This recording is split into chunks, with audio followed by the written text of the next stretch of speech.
fans, welcome back everyone, welcome back to another season, another edition here of the TLMC, the Team Liquid Map Contest number 22. I'm of course your host, I'm of course your judge, live VIP, and with me I'm joined by these amazing people in the chat, and of course by these amazing maps as well. Some of them. We're here to find out, I should say. We're here to find out. But welcome one and all to something a little bit different. Welcome to our judging stream for TLMC. Now, if you recall, this is our second time being one of the judges for TLMC. Last time was last season, and we actually didn't have any judging streams exactly.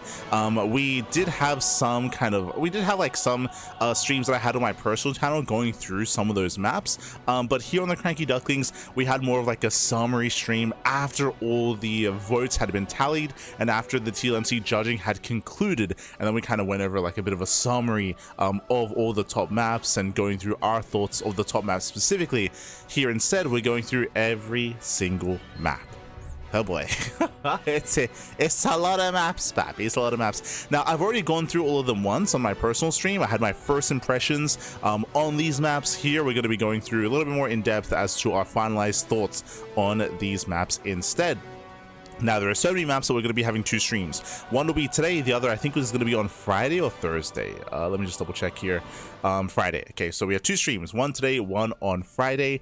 Again, we don't really have much time to go over this. I already see someone in the chat asking about SC Evo. SC Evo was originally planned to be scheduled here and now, but we only have a week to judge the maps. We have a week. We have until, I think my deadline is the 11th of April. So this does take priority. The Team Liquid Map Contest does take priority. So we have shifted some of the other events around, and we have rescheduled StarCraft Evolution. So don't apologize. We'll be able to cover some SC Evo a little bit down the line, but for now we are going to be jumping into some TLMC judging. Also, a big shout out to Pesavenga in the chat. Gag, baby, gag. Thank you so much for the 5 gifted subs to the community. Thank you so much for the support. We do appreciate it. Thank you so much, and I hope you enjoy the content, the casting, the StarCraft, what we do here in the CranKy Ducklings. Thank you so much. Here we go. Now, when it comes to the Team Liquid Map Contest process, and actually before all of that, jumping into this, this is our second time judging, and we have since, of course, learned some things from the previous season. A couple of those things we've since learned. One, I think we can be a little bit more bold. So if you recall, I had my own reservations regarding two maps that got into the map pool. That was Tourmaline and the Old Republic. Tourmaline is one of the rush maps in the current ladder map pool. It's a rush map, has a very open third, has a very open fourth, and has an accessible natural. it's a pretty extreme rush map in my opinion. And I was a little bit concerned about it making it through into the main ladder map pool. But what I will say, when it comes to the games played and when it comes to, you know, now retrospectively looking back on the past season of StarCraft, there was a lot of aggression, don't get me wrong, but there was actually a decent amount of mid-game. Like, players, they were able to adapt, they were able to defend, survive certain all-ins, force longer games. We didn't really get much late game on Tourmaline, not at all, but we did see a decent chunk of mid-game, more than I assumed. Likewise, Old Republic is similar. Old Republic has a very open fourth. The fourth is difficult to defend, difficult to maintain. The third is also relatively open on Old Republic as well. It's a larger map. It's more of a macro map, I should say. But it does, I say macro, more like a medium-sized map, but again does have an open fourth base options, and an open third. Despite that, we saw a decent amount of late game on the Old Republic. We saw a lot of all-ins, don't get me wrong. As we assumed, we did see a lot of aggression, a lot of all-ins, but we did see players get better and better at defending, at surviving that, and getting into longer game states and having that kind of back and forth. So seeing kind of Old Republic and Tourmaline kind of play out the way that they did, I now feel a little bit more bold, a little bit more confident when it comes to potentially having more maps like that, or I should say maybe not rating them as harshly when it comes to their viability in the map pool. It's like, okay, you know, these maps that might favor more aggression, is that necessarily a bad thing? Can the player base handle that sort of thing? I mean, now I would say yes. Whereas previously, again, I was a little bit more reserved. I was also more reserved because when it comes to these more open maps, for those who don't know, I'm a Zerg player, and these more open maps do typically favor Zerg players, and obviously because I want to try to keep my biases in check, I always try to pull back on that sort of thing as well, understanding that like I might be a little bit more friendly or like conducive to that sort of thing, so or I always like try to like rein that in, but now it's like, oh, actually that was, you know, maybe that was too much on my part. Maybe those sorts of maps are, there's a better place for them in a ladder map pool. The other thing that I would say I misjudged was White Rabbit. White Rabbit is an example of a map where I underestimated the distance by ground, like the distance between bases. So on White Rabbit, it's a larger map, it's a macro map. We did see a decent chunk of mid to late game on White Rabbit, but I did misjudge the importance or the strength of the distance between the 3rd, 4th, and 5th base, and defensive rotations specifically. Did see a decent amount of army movements be quite prevalent and quite prominent on White Rabbit, and how difficult it was for certain players or for players to try to keep up with movement and try to keep up with rotations, and led into a more dynamic back and forth. So that's also something that I'm going to be bearing in mind, and I'm going to try to apply to said upcoming maps as well. I'd say probably those are the two main things. Oh, also on top of that, some certain maps that didn't make it into the previous TLMC, and I guess the way that we vote, or the way that we apply scoring here, also something that I'm going to be changing. I spoke about this during the previous TLMC 21 kind of like judging stream that we had, but for those that weren't here for it, for those who don't remember, I was a little bit more quote unquote harsh in the sense that when it came to the scoring system, it's 1 out of 5. It's 1 out of 5. And when it comes to 5s, I don't think I gave out a single one. Like a 5 when it comes to the criteria that they provided, was like a perfect map. It was like a map that like, okay, no changes need to be made. Like it's good as it is. Like send it through, papi, send it through. And I don't think I gave a single one. Like just because at least in my opinion, nothing quite reached that criteria. There was always like something that could be improved upon, something that could be iterated. So I think the highest that we had was like 4s out of 5. Maybe I had like 1 5 out of 5. So I was, and I should also mention that it's not like I had everything in the middle. Like, no, I was actually pretty, I was throwing out a lot of like 1s and 2s, and I stand by all of that as well in regards to maps that I felt like were not, you know, were not necessarily as viable for a ladder map pool, but I was very reserved when it comes to like any higher ratings, like a 5 out of 5. And then retroactively, after we went through the judging process, we saw that all the other judges were a little bit more lenient, and they were a lot more willing to throw around those higher scores, much more than me. So it was like, ooh. So because of that, like my vote made less of an impact. Just because again, I wasn't aware of the quote unquote meta of TLMC judging. It's like, oh, okay, I guess we can give out more 5s. We can be a little bit more gracious, or we can give that out a little bit more freely, more so than I had assumed. So I'm probably at the end of the judging stream, I'm probably gonna like pick like top 5 of what we saw, what we experienced, and then just give them 5s. Even if they can be improved upon, even if changes can be made, the better maps, I guess, we should just be giving 5s out of 5s. So that's also something that I'm going to be changing moving forward. Otherwise, we got a lot of maps. Just catching up in the channel. Este libre. Good luck, maps. Aha. Let's go. Also, when it comes to, I guess, judging and criteria, I should also give a bit of a disclaimer, of course. A lot of this is, of course, my opinion. There are multiple judges. We all have our own different perspectives, different criteria, different ideas as to what we want to see in the game, what we think is healthy for the game as well. You just heard some things that I'm going to try to be changing when it comes to some of the criteria that I have for some of these maps, what I can or cannot be as lenient on, of course, and that's different from judge to judge. Right? Everyone has their own biases.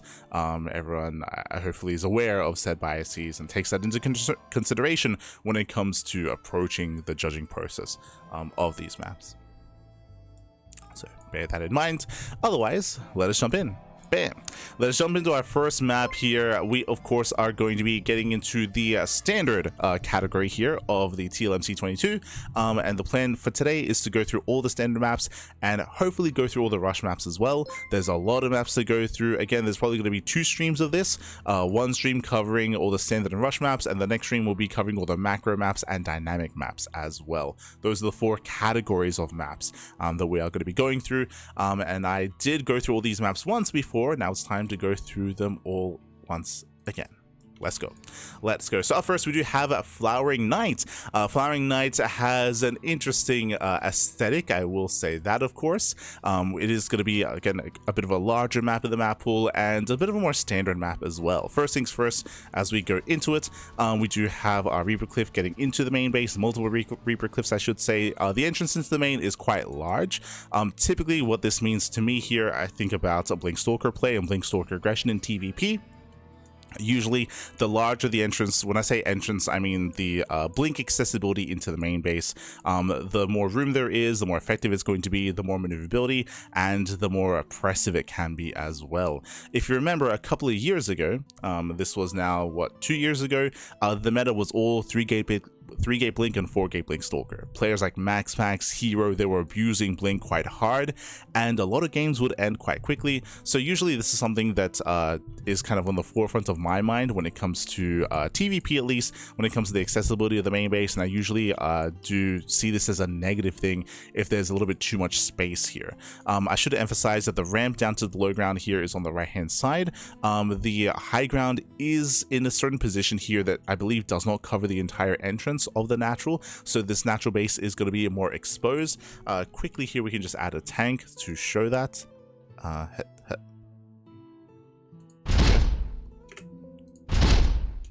Oh, okay. But as you can see here, tanks on the high ground, they cover half, if not like a third, like a third of the entrance into the natural base. So again, this does mean that the natural base is going to be more exposed. Your production is further away. Very often with the ramp into the main base is closer to the natural, but intentionally here we have this entire area. We have this entire area here that has been added to make it further away. So this natural is more exposed than we're used to seeing, and the main base is also more exposed than we're used to seeing as well. Blink Stalkers, they can try to come in from behind, head behind the main, and head into said mineral line to do harassing damage. So this is an interesting setup here. Again, has a bit of a more vulnerable 2-base setup. That's what I see initially. We have some dead space here outside of the main. On the top side, we also don't have any dead space here on the right hand side. So there's only dead space here towards the main base. I say no dead space. There's very little dead space here in the corner. I don't know if you noticed, but there's actually a lot of terrain here behind the mineral line. This does make it a little bit easier to defend against banshees, oracles, drop play. It means you have more room for ground units to chase, right? To chase and to stay locked on and to stay within range of any kind of air unit to bring it down. So I would say that the main bases and the main mineral lines, you can see that even here as well, and even here. I feel like on a standard map this would be dead space, but no, we have a lot of room here behind the third. So this map, it looks a little bit easier to defend against harassing options, against sky units coming in to harass these mineral lines. That is true, but again, when it comes to your main overall defensive setup here on 2 bases, it's a little bit weaker. We do have a narrow ramp coming up into the bases. This is more defendable. It's very, very narrow. It does open up as time goes on. It does become more accessible. That is true. So that's, I always say that's like a positive thing, right?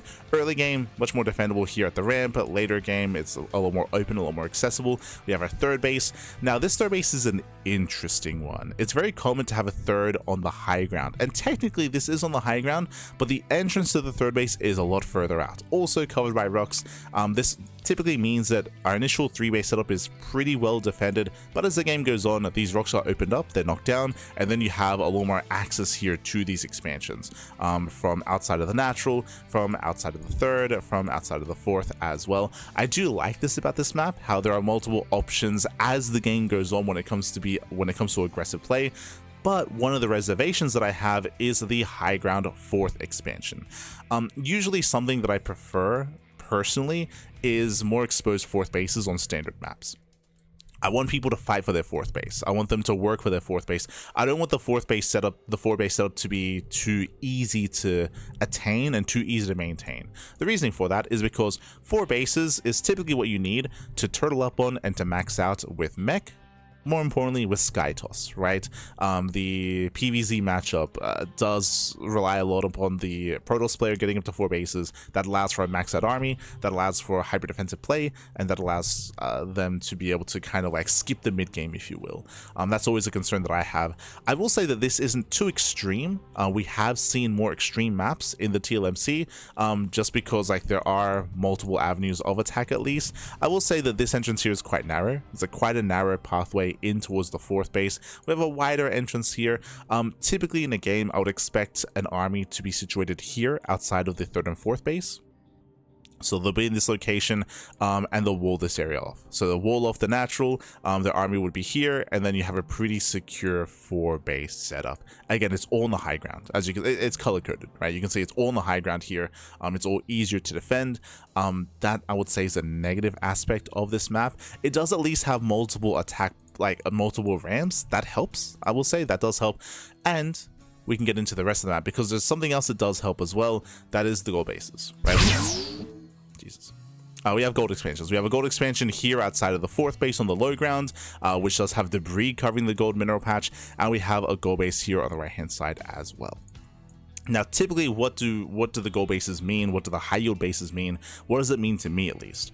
So in a situation, in a scenario where you have a very turtle heavy player where they're defending on 4 bases, what does that mean? That means that the aggressing player has map control. They have map control and they can take bases as they please.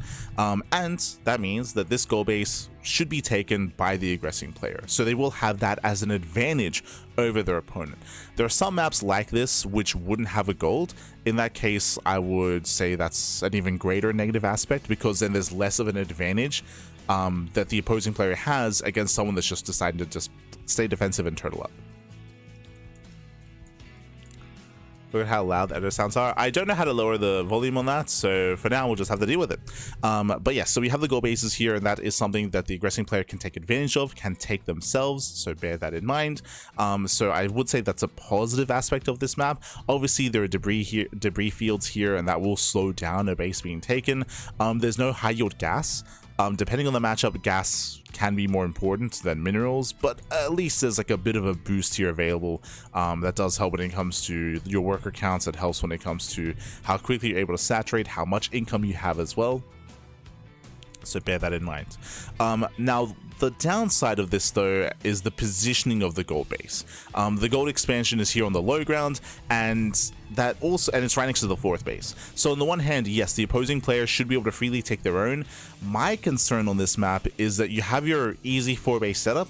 I feel like naturally you're going to be expanding here to the low ground, right? You'll be pushing, if your army is naturally situated here, you can push down to the low ground, and this will be your next expansion, and your main army can kind of like assert themselves here in the center of the map and start to push forward from this location with the added benefit of the gold. Not just that, but also because of the positioning of the high ground here in the 4th base, it also means that there's no way that your opponent ever takes this base. Like, no shot. So this feels like a bit of a freer gold expansion. Obviously, it's exposed, right? Like, you can lay siege on it from the other side, and that's probably where a lot of engagements will be occurring in a longer later game, but it does feel maybe a little bit too easy to take. It's hard to say. Like, I feel like personally I'd be a little bit more okay with it if it was here. I feel like top left would be more exposed, right? Because you have this area in between the bases that can be abused, right? You can attack here from one side, you can attack here from the other side, attack from the low ground. You can take advantage of this. Not just that, but if the goal base was on the left hand side, you're spreading yourself thin, right? It's like you're expanding more and more away from your own main bases, which means that your army positioning is that much more important. Here, the current goal location, it feels very centralized. Like, it feels, again, like a natural expansion to your own 4th base, right? It feels like a natural extension, I should say. So it's easier to defend, easier to maintain, and I don't know if we necessarily want that out of a gold. So this is one thing that I'm a little bit speculative of, is location of the gold base and where it should be, and what kind of advantage it does have as well.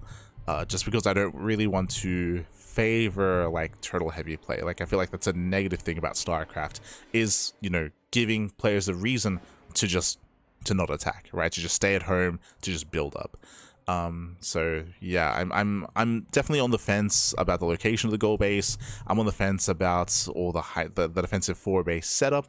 I think if the gold was further out, I think I'd be a little bit more okay with this 4 base setup, as I mentioned before, just because your opponent can take the gold to punish a hyper defensive player, and likewise the goal base of the defensive player is going to be less accessible. I guess the other thing is, like, is this base easier or more difficult to defend? I think the space is easier to defend because of the high ground, but as I mentioned, the added benefit of spreading your opponent thin allows you to be more aggressive elsewhere as the aggressing player, to push into the natural or the main base or the third. So I'm not entirely sold on, I'm not the most confident when it comes to moving the gold base positioning and what would be better, right? It's like, is it better to have it on the high ground where maybe it's more defendable, but it's also further out and more difficult to position your army to defend, or is it better here on the low ground where you can attack from multiple angles, right? True, like you can attack from multiple angles, like even though the army is going to be in position, like does this make up for it? I'm not certain. Like I don't I don't know which would be better. Just kind of posing different ideas as to what could be better or what maybe couldn't be better. So that's definitely something on my mind. It's an interesting map. Like the aesthetic is nice, right? It's Flowering Night, has a nice aesthetic when it comes to the visual look for sure. There's nothing too crazy about it. We have some side blockers in the in the center. Right, we've been speaking a lot about the bases. When it comes to the center of the map, it is relatively open, especially as the game goes on, which I like. I do like that. Early on, like, you're a little bit more limited in how you can maneuver, but as the game progresses, you can knock down these rocks here, you can knock down these rocks, of course, these rocks, and there's like multiple different angles of attack. The entrances aren't too narrow. You have some wider entrances or some wider pathways, some more narrow pathways, so there's the potential for counterplay or flanking an army as well, and having that kind of back and forth. So I do like the layout of the center of the map for sure. I'm still just on the fence about how free your initial 4 bases are, the positioning of the gold base as well. When it comes to the main base defensive setup, as I've said previously, like this is something that can be impactful for sure, specifically for TVP.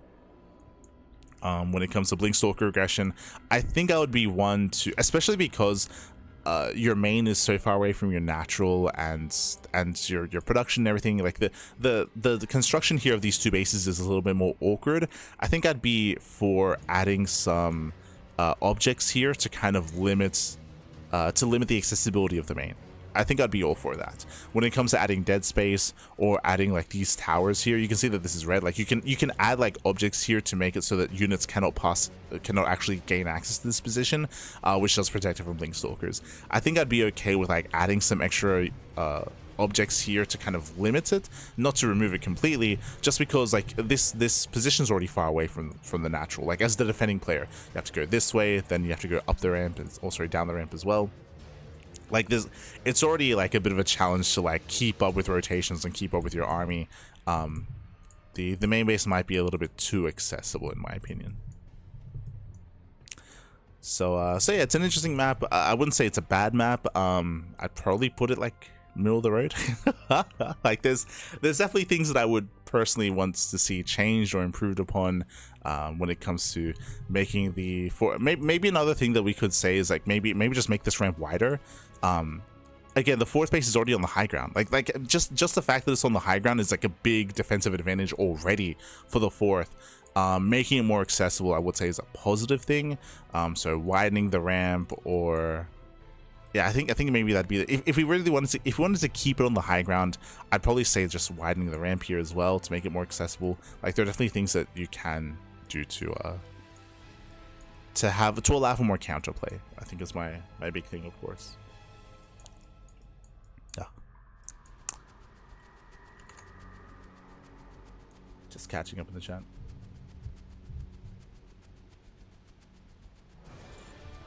See, Nels SC2. I liked judging last TLMC. One of the judges that gave solid feedback for every map. True. I'll be doing that again as well. I'll do my best. I do think that that providing feedback is important. Not even just like if you want the map maker to like make changes to the map itself, but even just to give perspective as to the reason why the judge gives a certain score, I think is important, right? Like I think it's important to understand the context as to that score, like what's going through your mind, what they're looking for, and also of course to like give feedback so that maybe the map maker can take that on board and adjust their map moving forward, or take that and internalize that for future maps that they make as well, and maybe keep certain things under consideration. Of course, it's still like an opinion, like not saying like it's factual as to like, like this must be a thing, this must be a thing. Like for example, like I don't think the fourth bases have to be on the low ground. I prefer it. Doesn't have to be the case, but I feel like there should be ways to like compensate for that. Like that's like, at least that's, you know, my opinion when it comes to 4-base setups.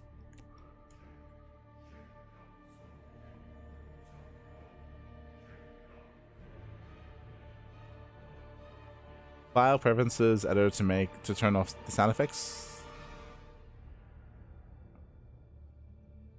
Maps that can be affected, changed as the game goes on are great. 100%, I agree with that. It's frustrating when you get a low score and get no feedback or vague feedback. Yeah, for sure, right? Like it's because then it's not like you have to take that feedback to heart and change things, but it at least gives you like an idea, and it lets you know like what they were thinking. And even if you disagree with their thought process, you can at least like see that thought process kind of like come into play. Like maybe it's misguided, maybe it's misjudged, maybe they weigh certain things too highly, but at least you get like an idea, and you can take from that, right? You can grow from that, regardless of whether you agree with said opinion or not. At least that's my perspective. So yeah, interesting map. Again, I don't think it's awful, but I do think that changes can be made to make this a little bit better. I think for now, again, it's 1 out of 5. I'll give this a 3. I'm being maybe lenient there. I'll give it a 3. Just because like maybe I'm like maybe I'm not weighing high enough how difficult it is to take the gold. Like in my opinion, like it feels pretty straightforward, but maybe because it can be harassed and attacked from the side, like maybe because of how accessible the low ground is, like maybe it's quite difficult to actually defend the gold base. Like that's something that maybe I'm like misjudging myself. Maybe that's something that that could be occurring, of course. So we'll see. Give it a 3 for now. Firing Knight. I think my feedback was, I appreciate the map opens up as the game progresses, allowing for more aggressive options against a turtling player. That is true. Hold on, I'll add a little bit more.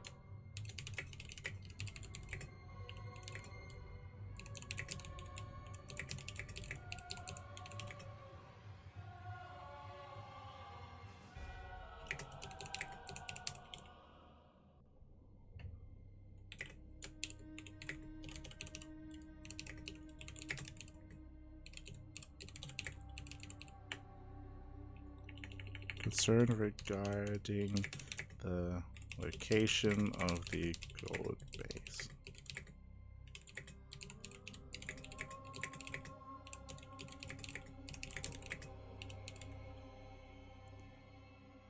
I'm concerned regarding the location of the gold base and how natural it is to expand to from the 4th.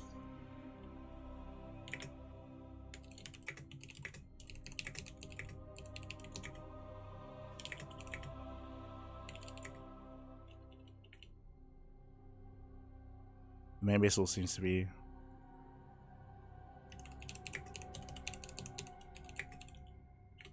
quite accessible.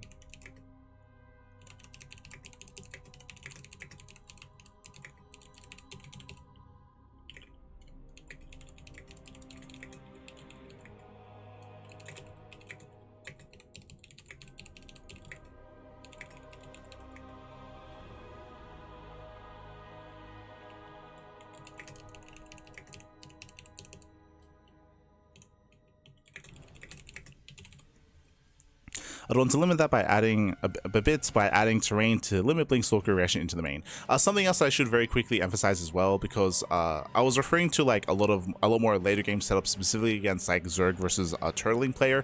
Something else to bear in mind, which can also be a concern, is that typically gold bases do favor Protoss in the late game a lot more, specifically in PvT.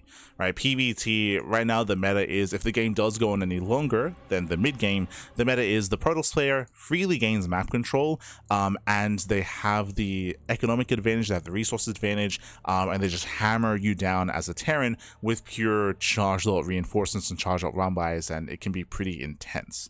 And goal bases do make that even greater, right? Like they greatly do benefit the Protoss player in that late game. And that's going to make it even more difficult for the Terran to be defensive and to turtle up. I will say that this is a situation where the initial high ground 4-base setup will be beneficial, because that will make it easier for the Terran player to be able to set up on 4 bases, to be able to survive on 4 bases, weather the storm, tech up into Ghost, into Viking, into Liberator, and then to have some kind of a standing chance here against like a late game like Protoss position. That's also something to like bear in mind, and that's a weird thing to like try to balance internally as well, is the different dynamics between PvT and PvZ, where in PvZ I would say it's a negative thing for Protoss players to freely get up to 4 bases. In TvP, it's one of those things where we need to let the Terrans get up to 4 bases. Right way, where if the 4th base is too inaccessible, then Terran players have a really hard time in TvP when it comes to trying to play a longer and later game. That's part of the reason why right now we have a lot of all-ins. We have a lot of all-ins in TvP to end the game early, because it's less viable to like survive and defend on 4 bases and max out. Obviously it's very map dependent. That's kind of what we're here for. So there's that back and forth as well. True. To consider. So just catching up with the chat. I think it's helpful for the community in general to see the judging process. Switching streams from the previous 2 TLMCs helped me learn quite a bit about map making, enough to make me confident to submit maps myself. Oh, let's go. For sure. I know that map making can be quite daunting. Yeah, it's definitely something that we could always do more with. We can always have like more map makers and more maps themselves and things of that nature. From my understanding, there should be, you know, more TLMCs to come in the future, so definitely something to work towards, for sure. And yeah, for sure. Don't be afraid. Take the plunge, Babby. Take the plunge.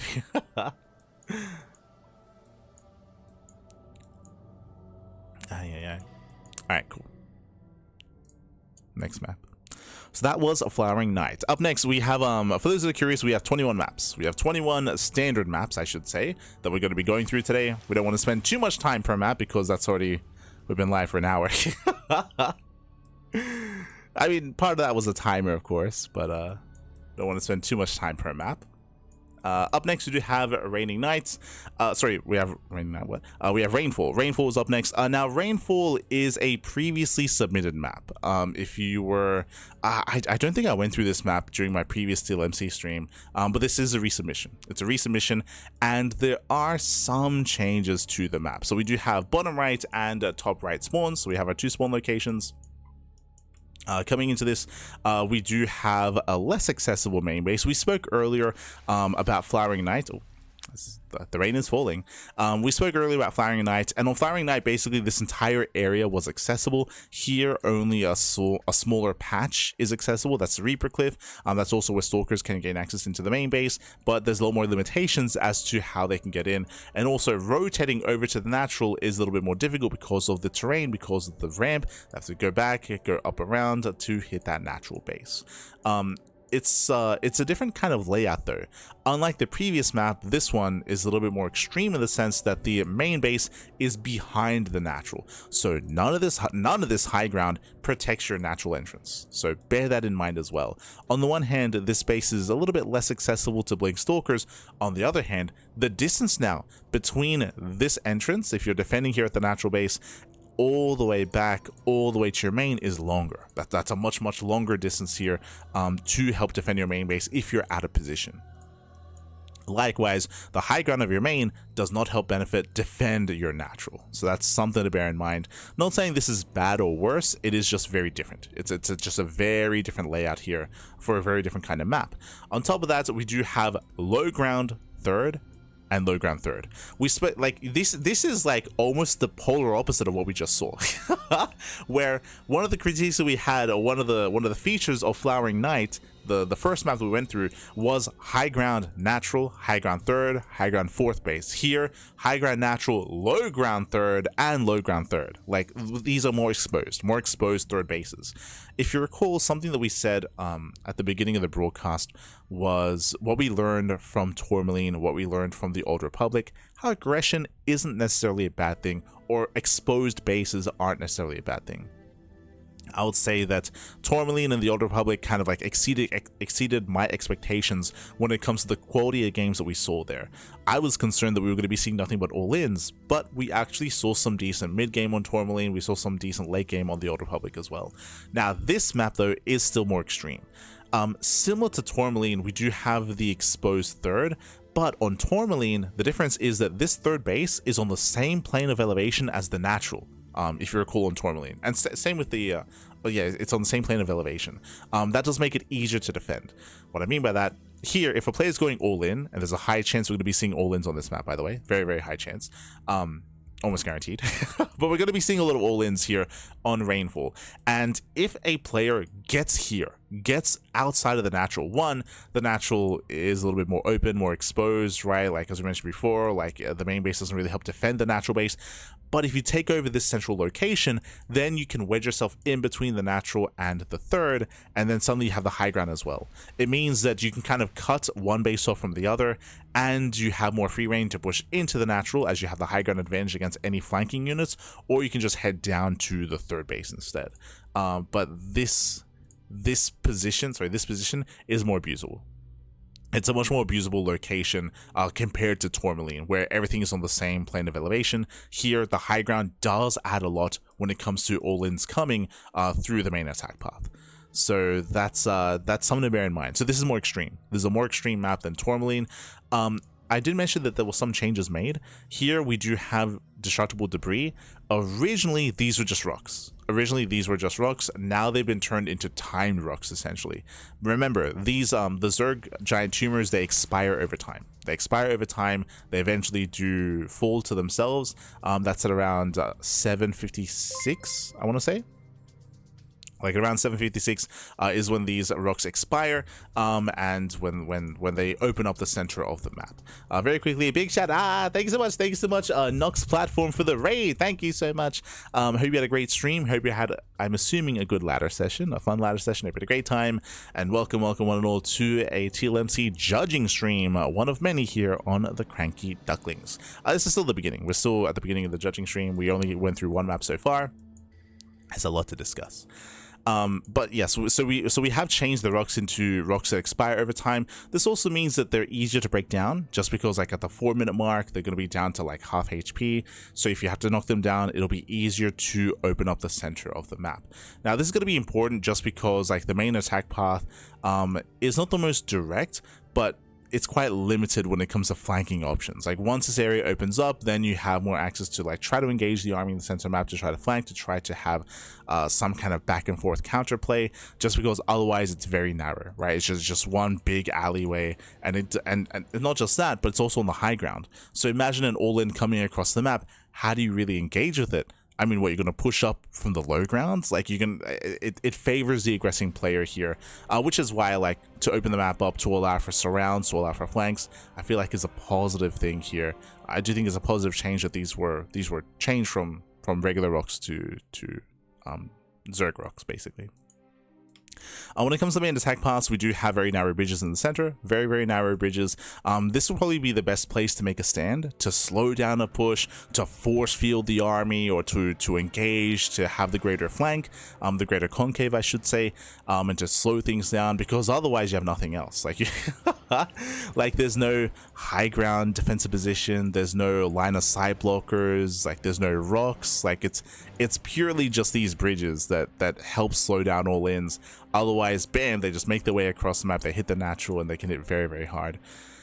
I am torn. I'm torn on this map. Like, part of me wants to allow for some more aggressive maps, of course. It's hard to judge because I would say that this is more of a rush map more than anything, and it's in like the standard category. It doesn't really mean much, but I guess what I should say is that this map is probably better comparable with other rush maps, and we haven't really gotten to them yet. So I'm a little bit tentative on this one. It does look more extreme than Tourmaline as a map, and that is a bit of a concern. I did say that I wanted to allow for some potentially more quote-unquote extreme maps just because Tourmaline did exceed expectations, but this is still like a step further. At least in my opinion, this is a step further than Tourmaline. We didn't even get to talk about the bases themselves, but we have our low ground base on the right hand side. As we mentioned before, very accessible here from the right, from the left, especially once the rocks get knocked down in a longer and later game. I guess before these rocks get knocked down, they can only really attack from one angle, from one side, but again, trying to flank an army that's here is going to be difficult without knocking down these rocks. That's what I mentioned earlier, how these rocks need to be dealt with to be able to come in and try to flank an aggressing army. Otherwise, you have to go all the way around, all the way to the bridges to actually get behind the army here. And that can be brutal. Meanwhile, the push on the left-hand side is a lot more straightforward. Again, wide open entrance, you can come in. There is like a better flanking option here to try to get behind the army, but it's still going to be brutal. So we'll see. I think I'll hold back on rating this map until we get to see the other rush maps. I think it'll be a little bit better to be in that mindset and to compare them amongst themselves, amongst each other.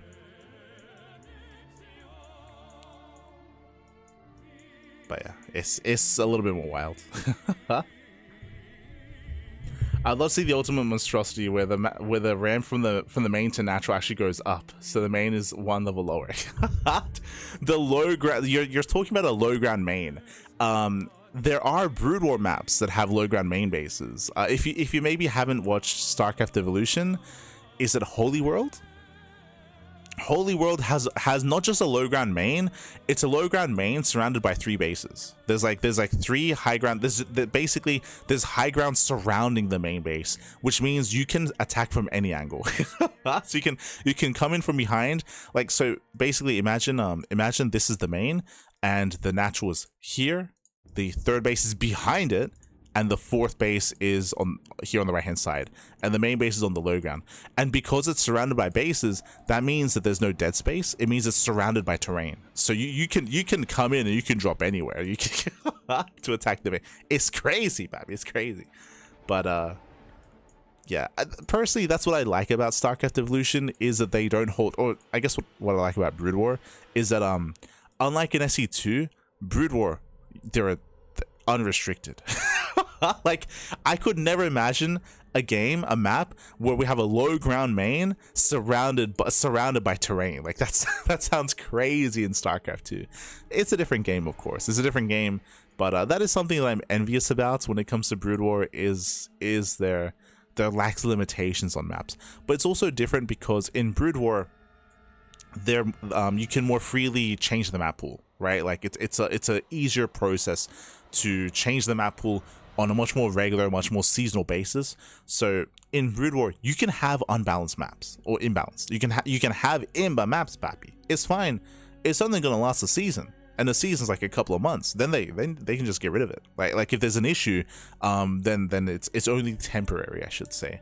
And they're willing to have like maps that favor one race over the other. Like, they're willing to take that hit, take that blow, and just do it. Just have like a good Zerg map, or just have like a good Protoss map, or a good Terran map, and just let the players deal with it, you know. It's a different kind of like ideology.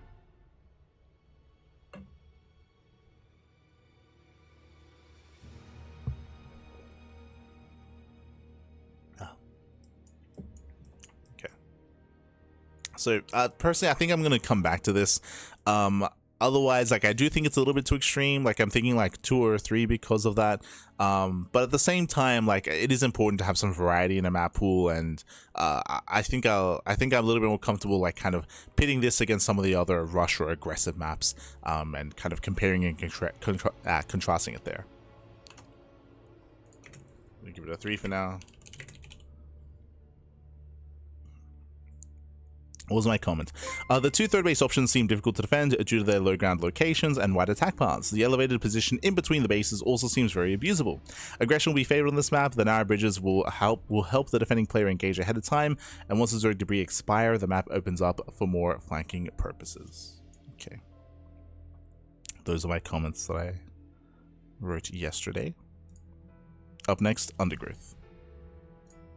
Oh, thank you so much. Thank you so much, Rextor. Thank you so much, Rextor92 for the sub. Thank you so much. Hope you enjoy the content, the casting, and the StarCraft. Thank you, puppy. Thank you. Do appreciate it. Not surrounded, but a high ground natural sounds very fun for proxy racks into bunkers or cannon rushes. No idea how inbuilt would be. Yeah, for sure. It's one of those things where, unfortunately, like, it would be good to experiment. I don't know how receptive the community would be to that. Again, for when it comes to SE2 map making, I feel like there are a lot more limitations, there are a lot more expectations for that sort of thing.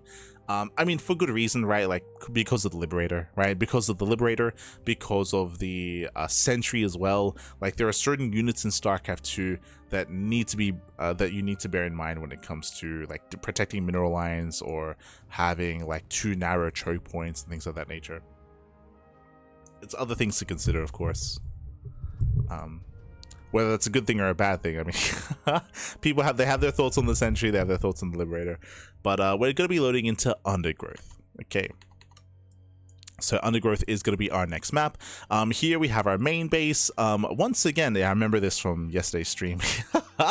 Once again, we do have a very exposed natural. We have a wide entrance into natural. Once again, the main base is further back, so the main base does not help when it comes to defending. We don't really have the biggest entrance into the main. Typically, we have our racks here. We have our factory. We typically throw down our production towards the right. We have a natural wall. We can set up a tank. This is okay, right? There's like one way into the main base. It's not a really large main either. Your tank should be able to cover this entire path and cover this area and help defend. So we have a Reaper Cliff into the main, but as I mentioned, the natural is more vulnerable, is more exposed, and you can already see this is similar to the last map. Low ground third and low ground third, but there's a big difference. If you recall, on the previous map, Rainfall, that we just casted, it is similar to this, but imagine if this was open. Right here we have everything. We got rucks, we got mineral patches, and we got line of sight blockers. Like, this is basically a full wall, basically. So in the previous map, an all-in would come, a push would come right through the middle into the natural, and they would take over this central location, and we were talking about how detrimental that could be, how abusable that could be. On this map, a push is not coming into the natural, they're coming into the third bases. So this high ground location here, and the concern that we have for abusing this is not here, right? Like, because of the map layout, because of the terrain, there's a much lower chance that an army actually gets here when you have a 3-base setup. So very, very different kind of layout here. So I would say that this is more acceptable, like quote-unquote acceptable, like it's more defendable. As we mentioned, your natural is very secure just because it's protected by your third. It's behind the third base, depending on where you expand, of course. Interesting idea to go for this center expansion, to go for the high yield gas, but you have to work through rocks, and there's also line of sight blockers here as well. If you're curious, what does this mean? What does this do? I believe the purpose of these blockers are so that you cannot expand on this side, right? We've had bases like this before. Oh god, what was the name of the map? There was a map like 2 seasons ago where you had like a pocket gold, right? You had a pocket base that was a gold expansion, and we actually had players not take the gold naturally, but take it on the other side because it's more defendable, and because the other side had high yield gas guys, if you recall. So you just take it on the other side. It's very similar here. Basically, it stops players from taking this base early. You have to take it like as a 4th or a 5th expansion instead. So much later. Much later. We do have our low ground third bases, of course. We do have a medium-sized entrance into the third. Here from the top side, we have a much more narrow entrance here as a flank. Obviously, the map opens this up as time goes on, and this becomes a greater threat and a greater harassing path later in the game. But early on, it's much more narrow. This is a pretty defendable third expansion. Not as defendable as a high ground third, but like, it's not too bad. It's not too bad. Here we have our linear third base, only one entrance. Unlike the other map, sorry, unlike the other expansion location, there's no harassing path, right? There's no threat of like a bailing run by or a ling run by. That is the purpose of this. Is that you can go for ling run bys, bailing run bys. You can go for a drop, unload the drop on the high ground, and then stim down into the mineral line. This allows for more aggressive options here on the right, less aggressive options here on the left. As you're expanding away from your opponent, of course. You're expanding away. From here, you can, of course, expand on the high ground, which is further away, or you can take the center location. Otherwise, we should be seeing like our natural, our third, our fourth, our fifth, all relatively centralized. But again, because of the low ground expansions, this allows for aggressive options, right? Like in a longer game, even if you set up on 4 bases, you can be attacked from either side. You don't have that high ground advantage. I prefer this kind of style of map a little bit more. I'm used to seeing like at least a high ground third, a defendable third. Here, it's more accessible, which isn't a bad thing, but it means that aggression is more favored, right?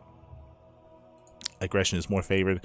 You can also argue that because of the high ground here at the natural base, like this entire area is more defendable, and if you want to be more defensive, you can just expand towards the left. Just take the left base instead, expand away from your opponents, and kind of play out a safer game. When it comes to the center of the map, we have some line of sight blockers here. We have some tall grass, very narrow. So some narrow entrances. We have the tall grass. I would say there's a decent amount of flanking options. Here. The entrances aren't too wide, period. Like they're like medium size. Like they're not too wide. So force fields, trying to engage ahead of time, tank positions can be a little bit stronger if you see your opponent coming ahead of time. The rush distance also seems pretty small. Let me just double check. We are on Undergrowth. Let's see.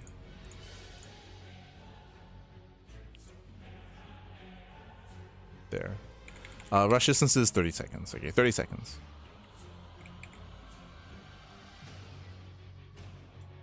So one of the I say a bit of a short, yeah, like a bit of a shorter rush distance by ground. Aggression is going to be a little bit more favored. Again, this is I would say a more defendable map compared to Rainfall, so this is less extreme. But you do have to fight for your third. You do have to fight for your natural, which I don't think is a negative aspect. I did mention and reference Tourmaline earlier. So yeah, it's not bad. I am a little bit concerned with, am I?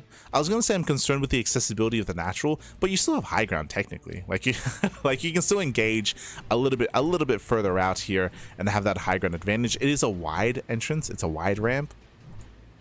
That is something to bear in mind when it comes to trying to defend and trying to survive. But at least you do have that advantage to you.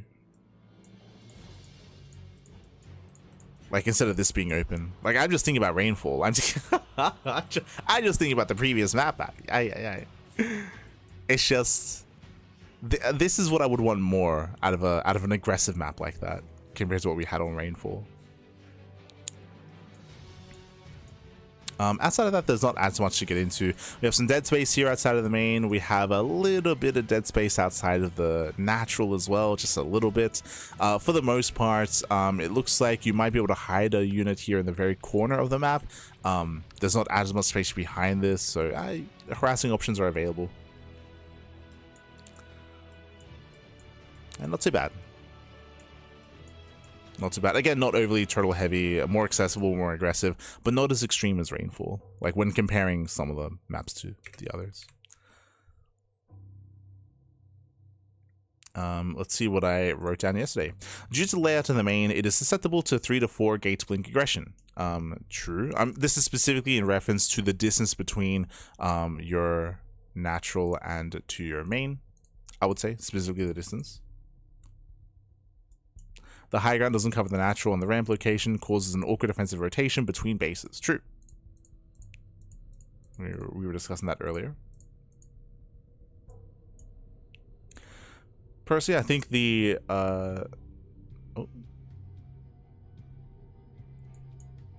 So the 4-base setup is too easy to maintain. Nah, I don't know about that. I mean, it is only 2 like attack paths into 4 bases, right? You have your main army here and maybe here as well. But I think this is abusable. Like you can, yeah, I think I was maybe a little bit too harsh with that comment. Maybe. Because if we open up the center pathway, like suddenly everything becomes much more aggressive.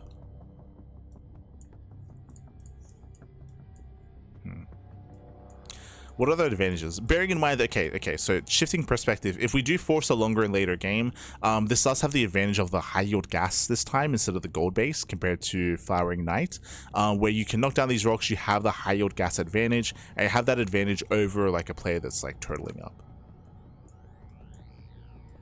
Which I kind of value more. Like I do value that like high yield gas. So yeah, I think I was maybe a little bit too harsh with that comment. I'll give it a 3. I might give Rainfall less points. I might even give this like a more. We'll see. Just checking the chat.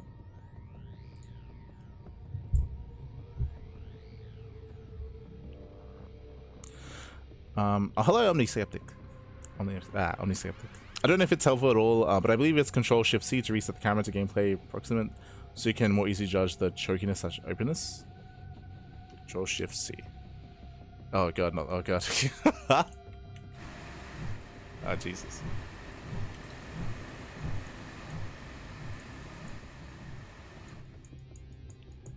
Right. For I guess greater perspective. I mean, I think this the measuring tool helps with that as well, right? But for sure. For sure. I'll bear that in mind. Thank you. I'll bear that in mind. Bear it in mind. Love how Lumen looks. Now I can't go to bed to hear your thoughts. No. I mean, VODs are going to be available, of course. VODs are available. 3 am. Get some rest. Get some rest. Get some rest, man. Alright, up next, Broken Aspirations. I think I remember this map. Okay, so we have our next map. We do have our 2 small locations, bottom left and top right. Once again, this is a resubmitted map. That's what I remember about this. This is going to be a resubmitted map here from the previous TLMC. Unfortunately, I don't think there were any changes. I could be mistaken. Let me just double check. Broken Aspirations.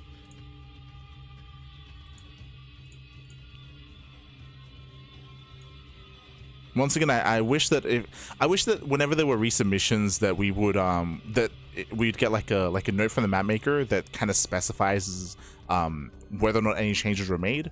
It would be good to know. It'd be good to know, just to know if like any feedback was taken to heart or anything of that nature.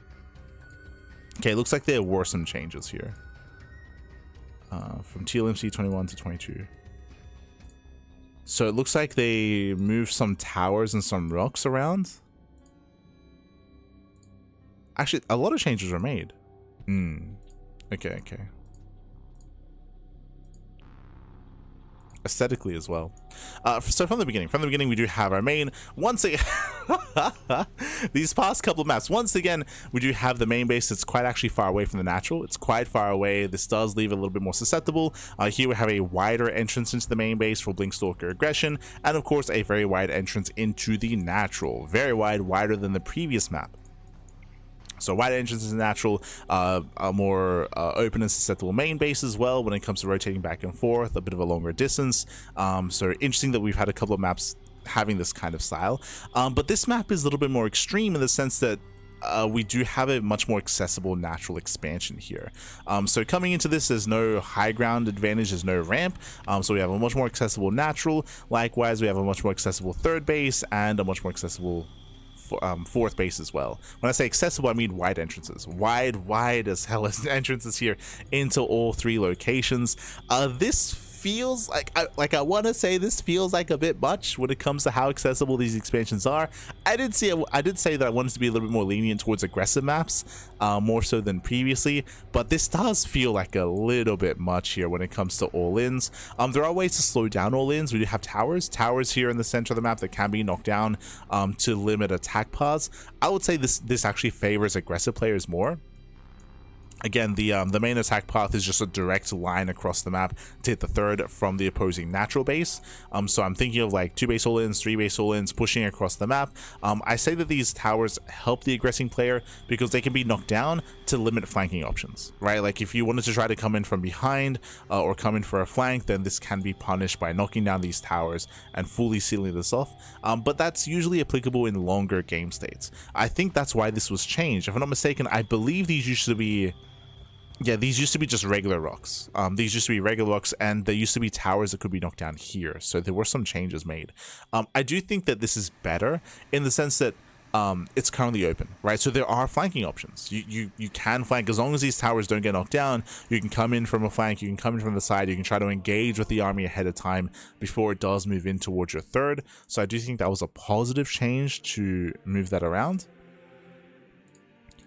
I don't know how I feel about removing the other towers though. So previously, in the previous TLMC, there were destructible towers here, and I think I rated this map a little bit higher because even though like these bases are more accessible, by knocking down those towers, you can seal this off to actually have a bit of a more defensive setup to make up for just the lack of high ground advantage, right? There is no high ground advantage here. There's high ground a little bit further out, but to be expected to engage early on and make a stand early on so further out in the center of the map, it can happen, but it is still brutal though. It is still quite brutal. So I don't think I'm fond of the idea of removing the ability to do that, but we'll take the rest of it in. We'll take the rest of it in. Likewise, we do have a high yield gas base here towards the center, also very accessible from the high ground, from all around the right hand side as well.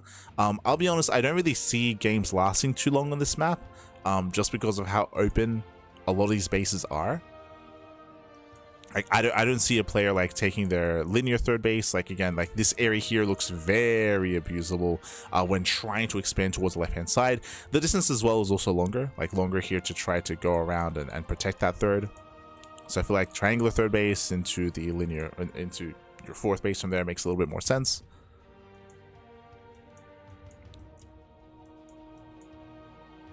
What is the rush distance here? Let's have a look. Broken Aspirations. 29 seconds. 29 from natural to natural. Jesus. So shorter rush distance. Again, I can see a lot of shorter games on this map as well. Is this too extreme? Like I get comparing it to some of these other maps. Comparing it to Tourmaline.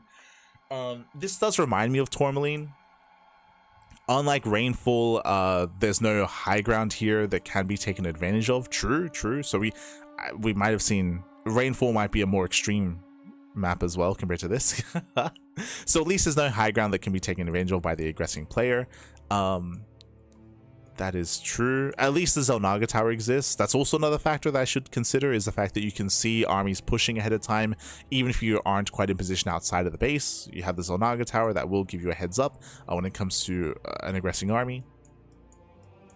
So that does give you a little bit of a heads up to get ready, to prepare. True.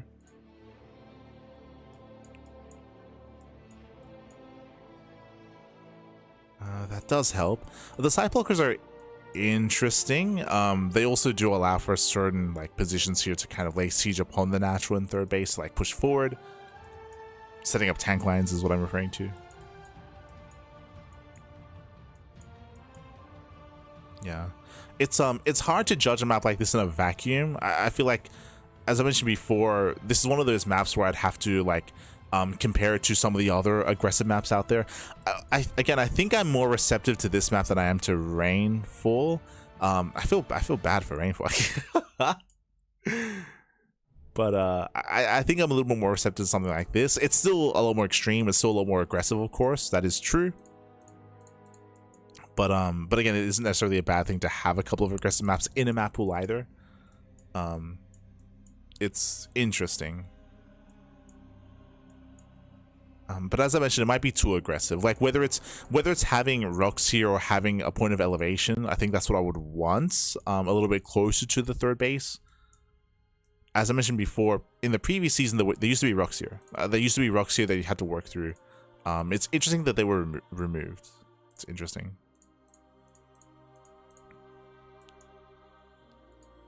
What were my notes previously?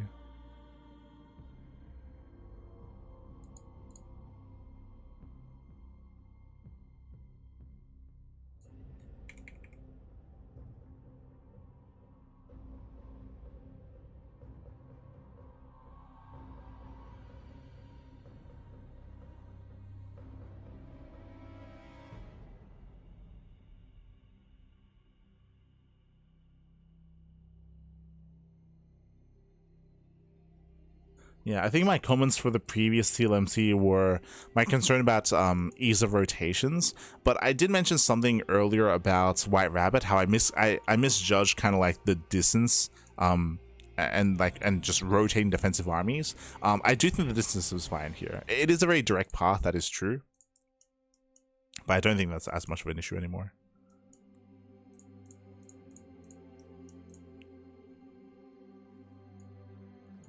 Interesting.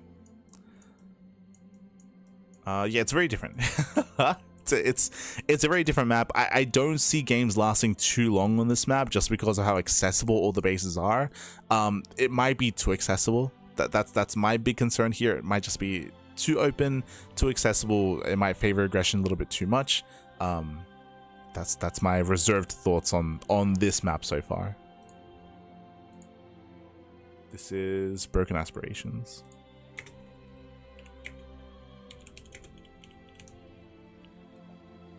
Okay, Ethereal Oasis. Oh, we've got to work through these maps. There's a lot of them. Oh my god. Here we go. We have Ethereal Oasis. We do have our 2 spawns, bottom left and top right. Okay. Once again, we do have a very narrow entrance into the main base. We do have, once again, I believe the tanks do cover partially the entrance into the natural. Nah, not even.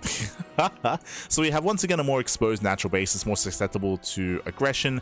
You don't really have like that high ground advantage that you would typically have on other maps. So a more open natural, a lot more accessible. We mentioned earlier when it comes to the ramp is further out as well. So yeah, much more exposed, much more accessible natural base. But your initial 4 base setup is more secure. What do I mean by that? Once again, we have a high ground, quote-unquote high ground 3rd and 4th base location with these ramps. Because of their locations, I would say it looks pretty easy to defend on 4 bases. We do have a narrow entrance here coming into the triangular 3rd base. We have a bit of a wider entrance here towards the towards the linear 3rd. A bit of a wider entrance.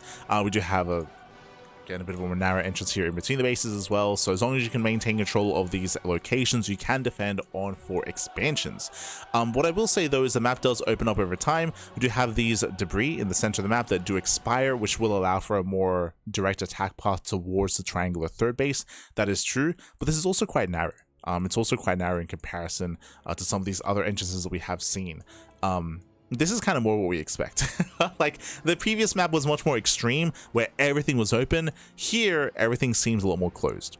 So we're having like 2 extremes back to back here, where there was no high ground advantage on that previous map. Here, there's high ground all over the place.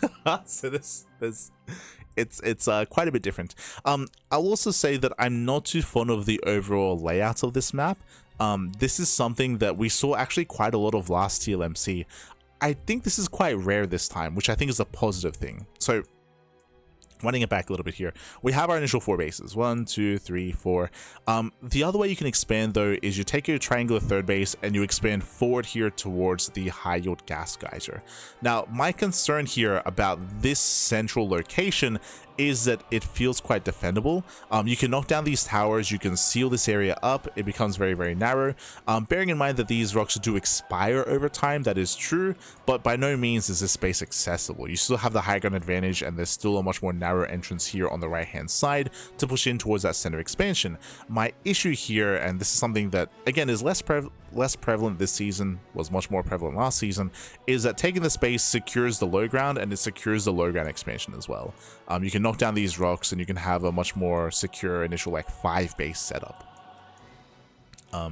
Again, thankfully, like this is like something that we don't see much of this season, at least from what I've seen. But the idea of being able to take a forward base to protect a base on the low ground behind it, I'm personally not too fond of here, just because it does favor more defensive play a lot more. On top of that, it's a high yield gas geyser base as well. True. Now you could definitely argue that the distance here between the forward location and the base behind this is quite long, but that's also where like the more narrow ramps come into play. The ability to like seal this area up, seal this off, have like minimal defenses here outside of the natural, and focusing your main army at the more forward high ground location, bear that in mind. I can see a world where it's again a lot more easier to like to set up here in your corner of the map compared to on other maps, of course.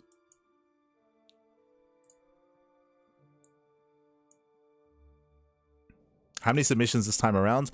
Not as many. I want to say like last time there was like 90-ish, like 80 to 90 maps submitted. I want to say this time it's like 60 to 70. I think it's like 65-ish, 65 maps.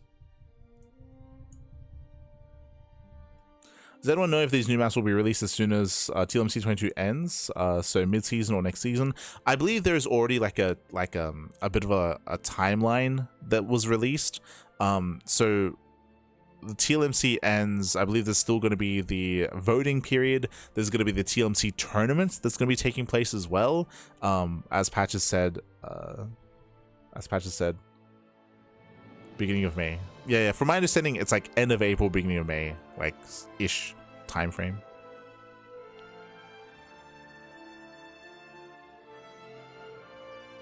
Just an FYI, in case you weren't aware, yes. There were instances where technically this tank can actually be moved a little bit further forward, a little bit. For whatever reason, the map editor doesn't allow you to do that, but you can like push it a little bit closer to the edge to cover a little bit more ground. That is true. By no means will it be too impactful when it comes. not enough to cover the entirety of the natural. Enough to cover a little bit more, but yes, that is true. You can't take this at face value for sure.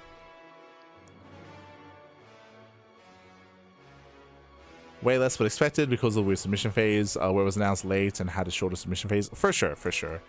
People had less time to prepare, less time to submit, which is a shame.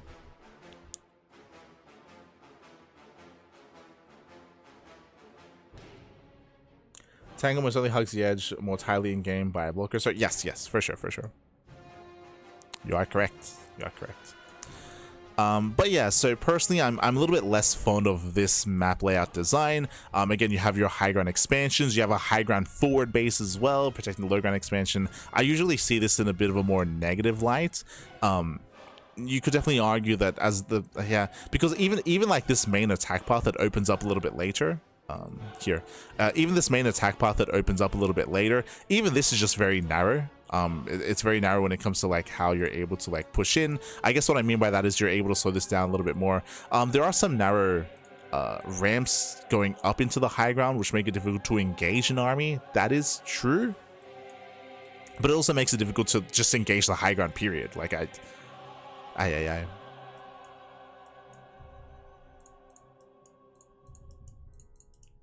but yeah, very narrow.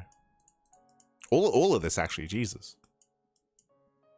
So the defensive setup here on the high ground is pretty powerful. It's pretty strong. I would say overly so. I guess even in more ways than one. Like this is the extreme polar opposite compared to the previous map, right? Where, in my opinion, the previous map was insanely open. Here, it's insanely closed. There's a lot more limitations, a lot more restrictions. It's a lot more constricted. The other was maybe overly so. But that's my initial takeaway from Ethereal Oasis. I think I said Eternal by accident earlier. Look at my notes.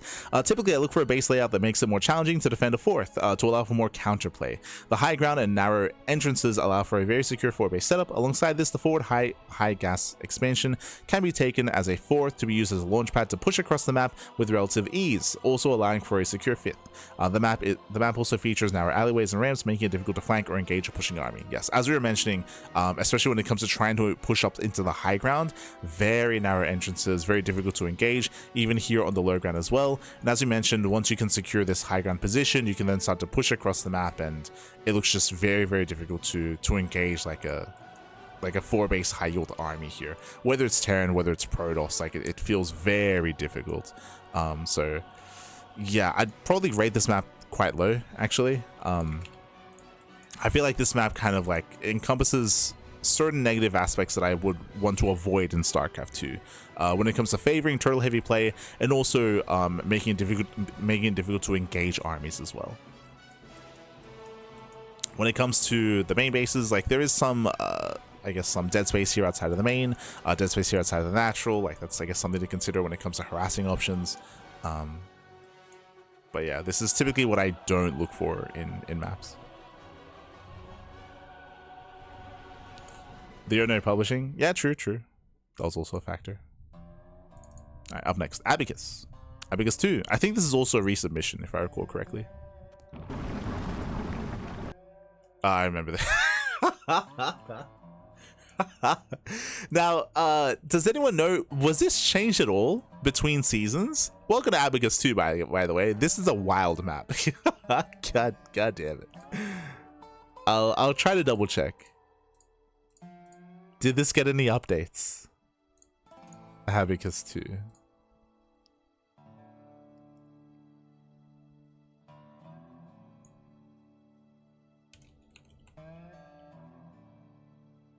Abacus of Betrayal. I'm opening up the mini-maps.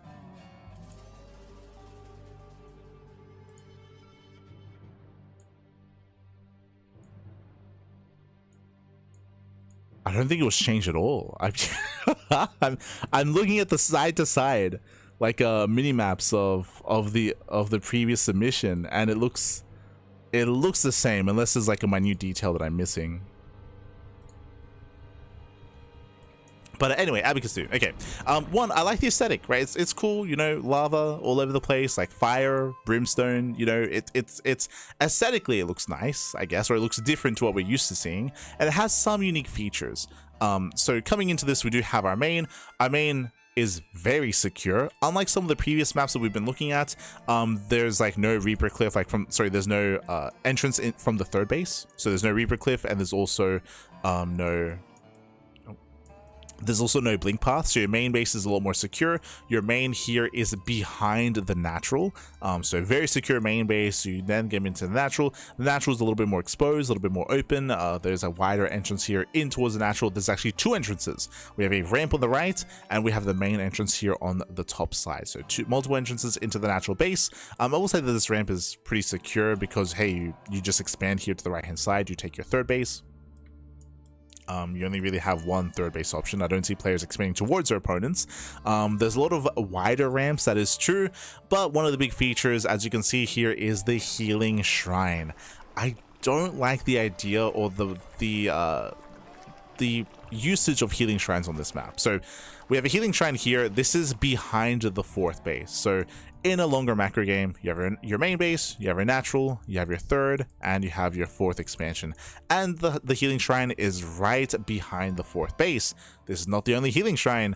We have another healing shrine on the top side as well. So basically, you have your own personal shrine, which is crazy, by the way. So you have your own personal healing shrine, and I feel like this is not what we want out of healing shrines. I like the idea of like fighting and challenging the healing shrine more in the center of the map. To have it here as like a personal healing shrine, especially in a longer later game, right, where you build up the four bases, bearing in mind that you don't have to expand towards your opponents. Like you can expand just linearly perfectly fine. There's also a lot of rocks in the center to limit attack paths. I think one of the criticisms that we had was 1, 2, 3, 4, 5. So you can get your 5 expansions, and there's really 2 attack paths. You have to, of course, control the center of the map. There's one more narrow attack path here that's limited because of the rocks, and then we have one attack path here as well. So we have 3 attack paths into 5 bases, and you have the healing shrine. So if your units ever get low, you can just pull back and just be hyper efficient in the late game, which is crazy. On top of that, this also does favor aggression, right? Like when it comes to Oracle harass, Banshee harass, after you harass like the natural, the main, or the third base, you can just pull back and then go to the healing shrine. There's no air blockers, unlike on Persephone, for example.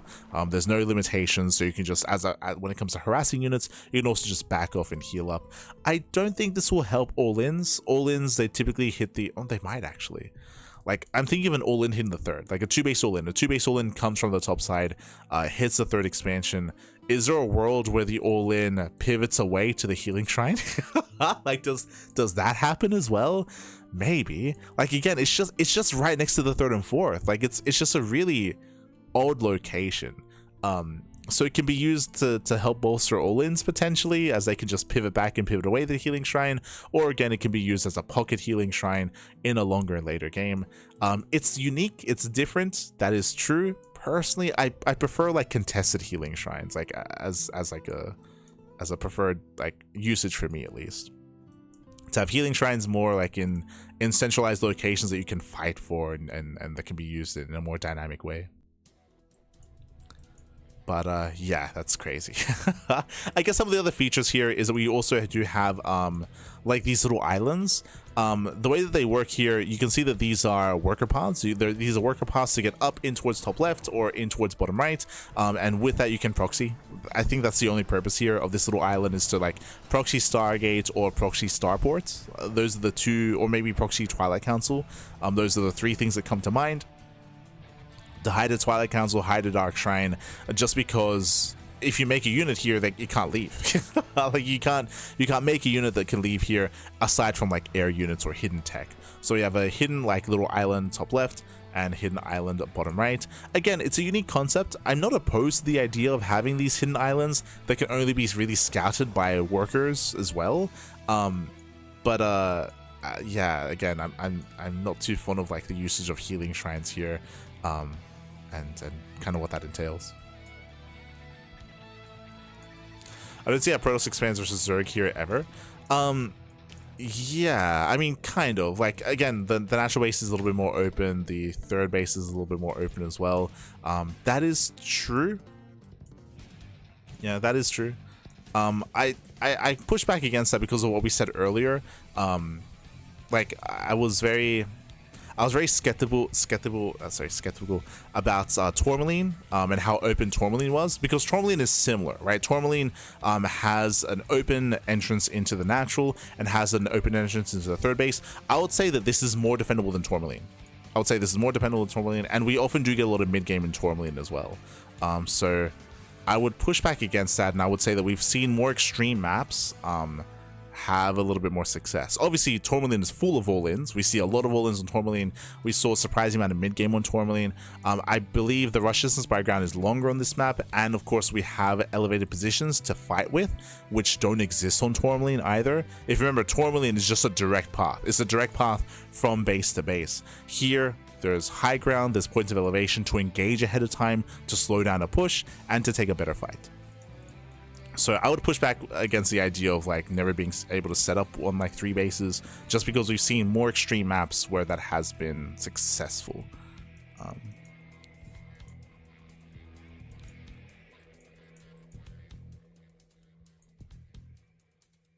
I crazy? Let's have a look.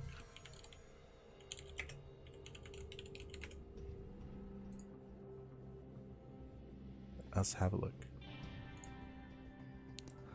Because I believe the entrance to Tourmaline is as wide as this, if not wider, right? Oh, right, you're talking about this. No, yeah, true. Because, like, what are we thinking of? We're thinking of 10,000 feet. Yeah. We're thinking of 10,000 feet, where here we have mineral patches leading down into the third base, and that does help deter. It gives you time. It allows you to buy time to like set up pylons and set up your wall off. That isn't the case here. No, yeah, you're not wrong. True. This was an oversight from me. For sure. No, yeah. I mean, that's. I mean, I'd probably put that in feedback here, but that's another like egregious thing, of course. Is that at least on 10,000 feet you do have a deterrent to give you time to react and respond. That isn't the case here. True. I was focusing a lot more on the accessibility of the third. Not wrong. Not wrong, papi. So yeah, again, it's a shame. Like it's very striking aesthetically, but it's crazy. I'll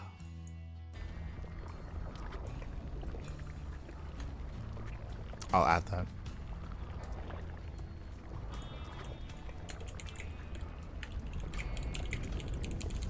into the...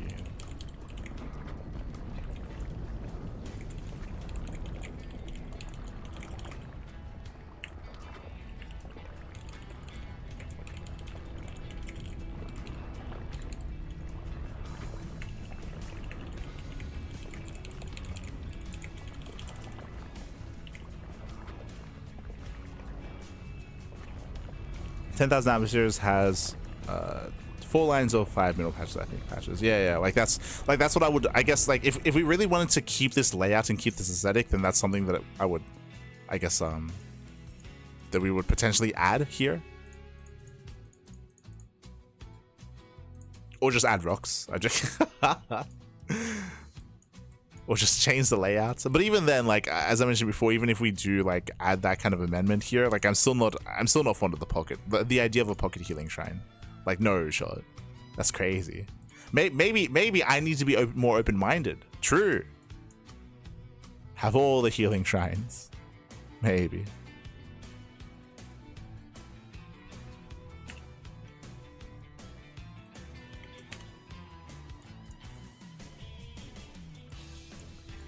You can add a Zerg plant. The chance times out. Yeah.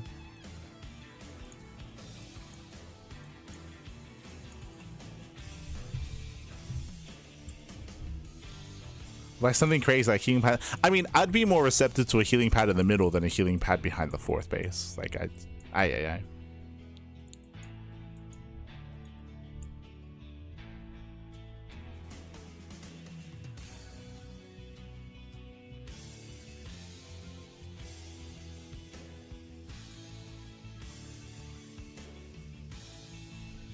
Alright. Let's get out of here. Oh, este Big Mac. Bienvenidos. That leads us into Blackrock. This is a breath of fresh air. So up next is going to be Blackrock. I think what's crazy to me is like the amount of maps that we saw that had like a main base that was pretty far away and that wasn't really interacting with the natural. Like that was what, like the past 4 maps. Like it was crazy. Whether it was the main behind the natural or because of the length of the map, because of the length of the ramp and the amount of terrain there, it just wasn't a thing. Here, this is like back to basics almost, where you have your main base, you have your high ground, you have a much more secure 2-base setup, which is kind of what I'm more looking forward to here. Is you have a much more secure base setup here. You have your high ground that defends the natural. Likewise, coming into the main base, we do have less of a way in. It's a much more narrow entrance into the main base. We have all this terrain, of course, to protect the backside here of the main as well. So in general here, we have a much more secure 2-base setup. Much more secure compared to like the past 4 maps. It's crazy, Pipe. It's crazy. I thought I was going crazy. So much more secure 2-base setup, which I'm okay with, especially because it leads into much more open 3rd expansions. So we have a wider entrance here. We have no ramp coming into the natural. Moving linearly, we do have a 3rd expansion, much more open, kind of. We have a wider entrance here on the right. We have a wider entrance here outside of the base as well. Unlike on other maps, there's no way into the natural except for this linear path. We'll get to that. What I appreciate about this map is the destructible towers. So this does help compensate for an otherwise very open 3rd. As you can knock down the towers, you can limit the attack path into the 3rd base. You can buy more time to set up defensively. So I would say that's a kind of a unique kind of approach here to the 3rd base, and to make sure that it isn't too open compared to other maps that we have seen already. The other 3rd location here is towards the left-hand side. Once again, we do have a wider entrance in towards the 3rd. We do have some line of sight blockers here outside. It's an interesting, it's kind of an interesting idea. There's a lot of line of sight blockers, a lot of tall grass all over the place, you know, Locktar. It is, of course, a Warcraft 3 map. So we have our watchtowers, we have our grunts all over the place. I appreciate the aesthetic, and it's definitely an interesting map. It does feel like a breath of fresh air compared to what we've seen before this. We do have a very narrow entrance here towards the center. Very narrow, by the way. It can be opened up. These rocks are destructible, so you can destroy these rocks to open up the center of the map. But early on in the early to mid game, I don't think it's viable to assume that would happen. So trying to push an army through this, we did see this during, was it RSL? there's a tournament that features Blackrock. It might be RSL. It might be, no, sorry, it might be Pikachu Cup. Am I crazy? Is it Pikachu Cup? Let me just double check.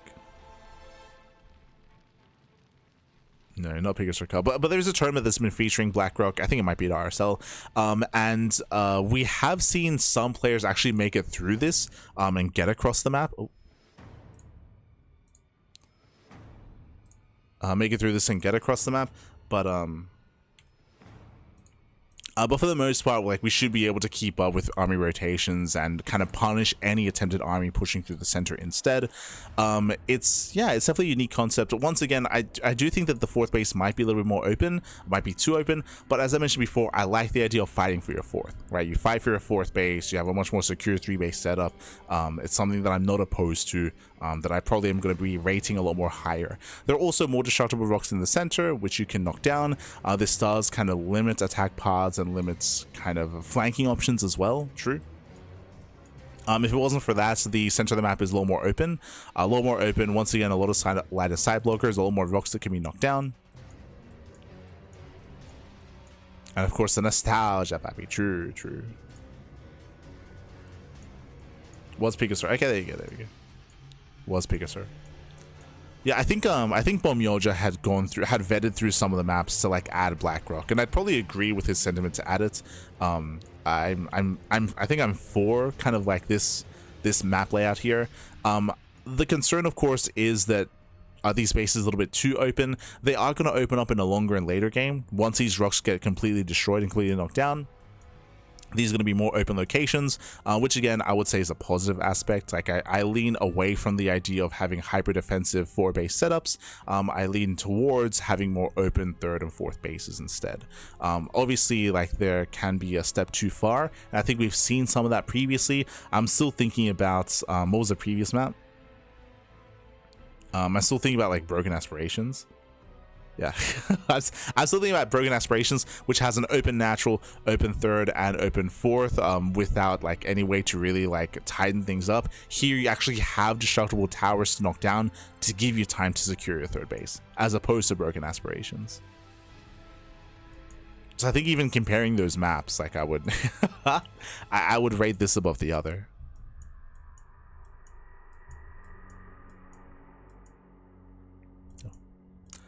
But when it comes to getting into a longer or later game, I will say the 5th base is going to be very difficult to maintain. So you have your 4 bases. The 5th base is off to the side or off in the center. Very contestable expansions.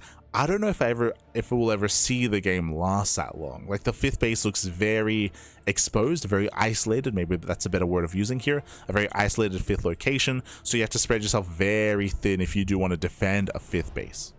So I can see this map kind of relying a lot more on mid-game play. Mid-gameplay, fighting your heart out to try to maintain the 5th. I look forward to more Pikachu Cup, and more games on this map to kind of see kind of how the meta falls and how the meta lies on a map like Blackrock. What were my notes on this? I appreciate the use of terrain on this map, both rocks and tall grass. This allows for an otherwise vulnerable linear 3rd base to be more secure, at least in the early to mid game, which becomes more accessible as time goes on. Establishing a 5th does seem too difficult. I'm interested to see more games played on this map. Yeah, again, my concern is like the ability to claim a 5th base on this map, the ability to get into a longer and later game, and how the mid game plays out. But this is one of those maps where I would like to see more games on. I'd like to see more games on to kind of see how things pan out.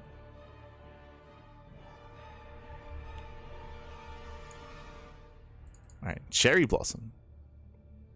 Not to be confused with Flowering Night. True. Jesus. I recall this map. Okay, so we do have bottom right and top left spawns. Okay, speaking of defendable 3rd bases, we do have our high ground main base, we do have our natural, and we do have our 3rd, all on the high ground. So really secure 3-base setup, probably much more than we have seen in quite some time.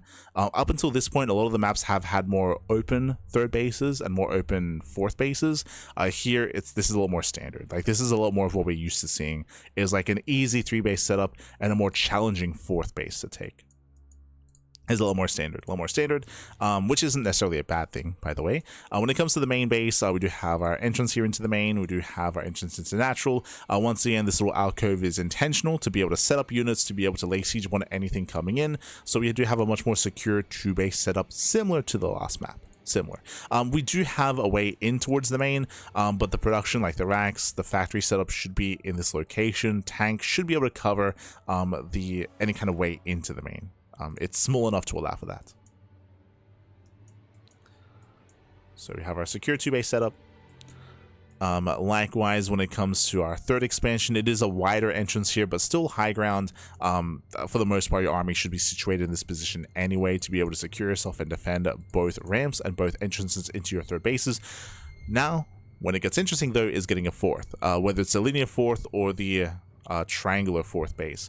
So when it comes to our base here on the left hand side, it is going to be on the low ground. Not just that, unlike on other maps, we have a really open position here in between the bases. So we have the low ground here. This area is quite accessible. We also have a ramp coming down, so we do have the high ground next to the linear third.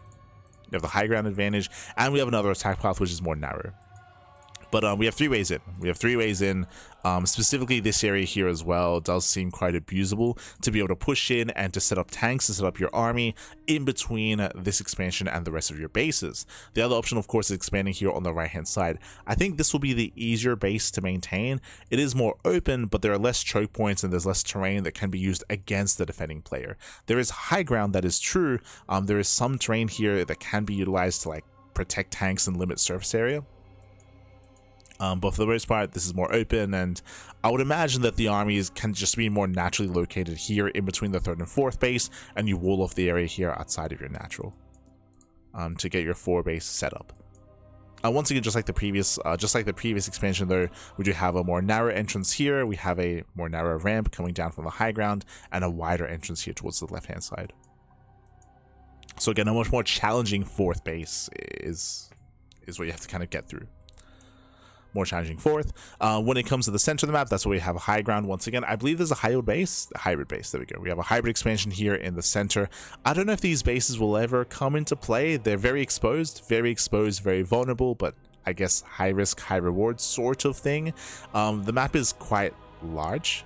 There's a lot of room to work with here, a lot of spaces, a lot of avenues here of like counterattacks or run-bys or trying to engage from multiple angles. This is interesting. You can wall off the center, you can knock down the towers and fully wall this off. It's an interesting thing that can come into play in the late game. I guess if we end up in a split map scenario, could we? I think we could. I think especially if you wall this area off and you just expand here on the right hand side, getting your 4th, getting your 5th base, and then pushing towards the center. But I do appreciate like the accessibility here from the left hand side to be able to threaten some of these bases and ideally like have some counterplay.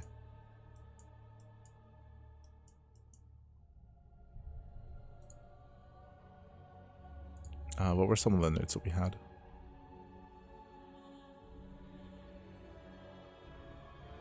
I appreciate the more open and exposed 4th and 5th base options to counteract the size of the map. Likewise, I appreciate how exposed the hybrid bases are, but the utility if a player attempts to turtle up. Okay. Yeah, it's not bad. It's not. I don't know if there's anything too striking about this map, but I do think that this is again, in my opinion, one of the more standard maps. Again, like as I mentioned before, like standard 3-base setup, then into a more exposed 4th base, into a bit of a safer 5th, a little bit more open. That's not bad, not bad. Cherry blossom.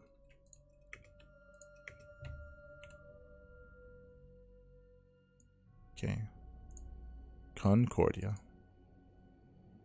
We're almost halfway through. We still got a lot to go through, baby. A lot to go through. Concordia. We do have bottom right and top left locations. Once again, we're kind of back to the idea of the main base not really being in position to defend your natural, so you have a more kind of a position that can be abused a little bit more by like applying pressure in multiple angles. We have a Reaper Cliff coming into the main base. We do have our entrance as well. Once again, the entrance is a little bit more limited here, so a little bit easier to defend the main. We then have our natural, once again, no ramp coming into it. And similarly to what we have seen on other maps, there is a pathway in towards the natural, but it is walled off here by these rocks. I remember this from yesterday. I was very torn on this map. So we have a pretty standard 3-base setup, just like the last map, high ground third, right? Your third base is on the high ground. There's only one entrance into the third as well. This area is walled off, and we have the one ramp coming into the natural. I would say that this position here is probably more defendable than the previous map. So pretty easy 3-base setup. Then we have the low ground fourth expansion on the left hand side. Space on the low ground, there's a narrow ramp coming down into the expansion, and there's also a medium-sized entrance here towards the top side coming down into it as well. I'm a little bit concerned that this map is a little bit too defendable, specifically because I was shocked to see these Onaga towers. I guess we'll get to that. So we have that low ground fourth base option on the left hand side. We can otherwise expand towards the high yield gas geyser expansion instead. It's a little bit more exposed. It can be attacked, of course, from the high ground. Can be attacked from the high ground. It's a little bit more open here. I say a little bit, there is a choke point. We do have rocks here that do limits kind of how you can engage here with the high yield expansion. And again, we have these two low ground bases. I guess my big concern about this map are the Zelnaga towers. We have two towers here in the center of the map. And the thing about these towers actually is that they see everything, which shocked me. Typically, Zelnaga towers, they either scout flanking paths or they scout the center of the map specifically. Here they do both. You can actually see the vision here, but this Zelnaga tower does cover the ramp on the right hand side, which is the only way to try to come in from behind and try to go for a run by or a counterattack. The Zelnaga tower also covers the center of the map as well. If you look at both Zelnaga towers, they actually cover everything. They would cover this attack path as well. So there's if you have control of both towers, like there's no way to actually get across the map without being scouted, without being seen. Obviously that the stipulation there is that you do need both towers, but both towers see everything, whereas usually we would expect to see one tower in the middle, right? We have one tower in the center, and that will scout anything, that will scout the main attack path, and then you have obscured vision on the edges of the map, allowing for run-bys, allowing for counterattacks, forcing you to have units in position to actually get eyes on these ramps and spot any kind of movement from your opponent. I feel like these Zelnaga towers are a little bit too powerful, just because they see everything. Obviously, that does maybe incentivize aggression or control over the Zelnaga towers, where you're going to be fighting for them. That is true, but it feels very oppressive. It feels it feels a little bit too much. I think I would like them a little bit more if they were closer to the center. If there was maybe only one of them, and then like there was still like some obscured vision that forces you to actually move your own army or move your own units or have some kind of other map vision or map awareness as to where your opponent is. I think that was like probably my biggest criticism about this map.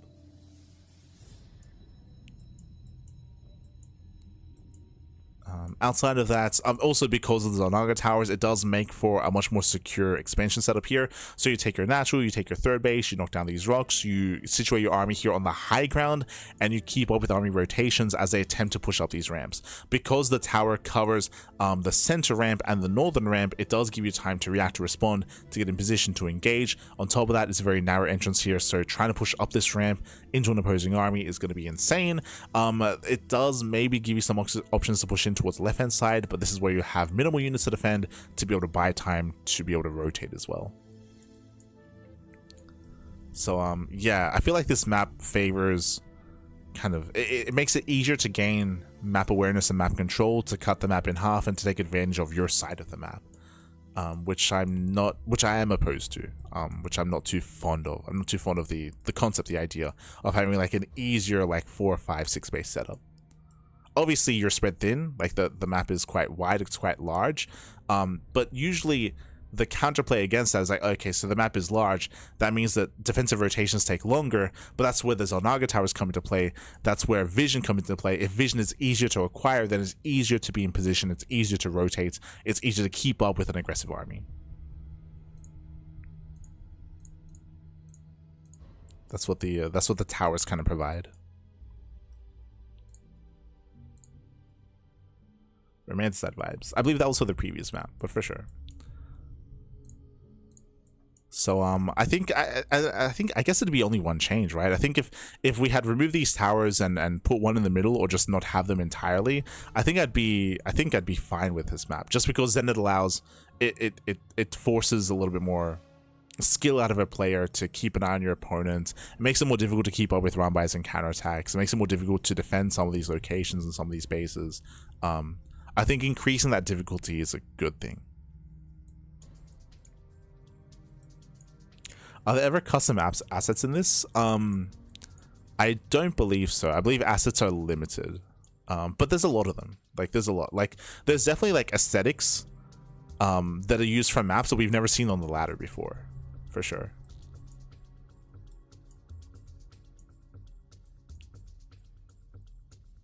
I believe there are limitations, but there's quite a lot you can do. Oh, and actually, never mind. Recently allowed. Okay, never mind. Never mind. I guess there are. Never mind.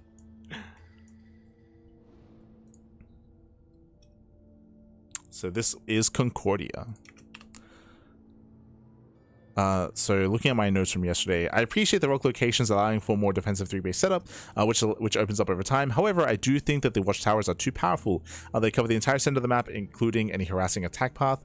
Usually watchtowers are placed to scout the center or the edge, not both. Recently allowed within strict guidelines. There you go. So that was Concordia. Up next, Coralscape. We're going under the sea, Pappy. Okay. We have Coralscape, we have bottom left and top right spawn locations. Once again, we are back to... Oh, Jesus. Once again, we're back to a bit of a more secure 2-base setup. Once again, there are some more limitations when it comes to gaining access to the main base from the low ground, coming in from only the one specific area. And likewise, the high ground does help defend your natural. I believe it doesn't protect your the entire entrance, but the majority of the entrance regardless. So much more secure 2-base setup. Coming down here, we do have a narrow ramp coming into the natural, so very defendable here. Very defendable, at least early on. It opens up over time, but so far just a really secure 2-base. We do have our linear third as well. There is no high ground advantage here, so it's a little bit more open, but for the most part, only one entrance. Your army should be in this position anyway, so a pretty safe and secure 3-base setup here on Coralscape. Again, this is a little more standard. This is a little more what we expect.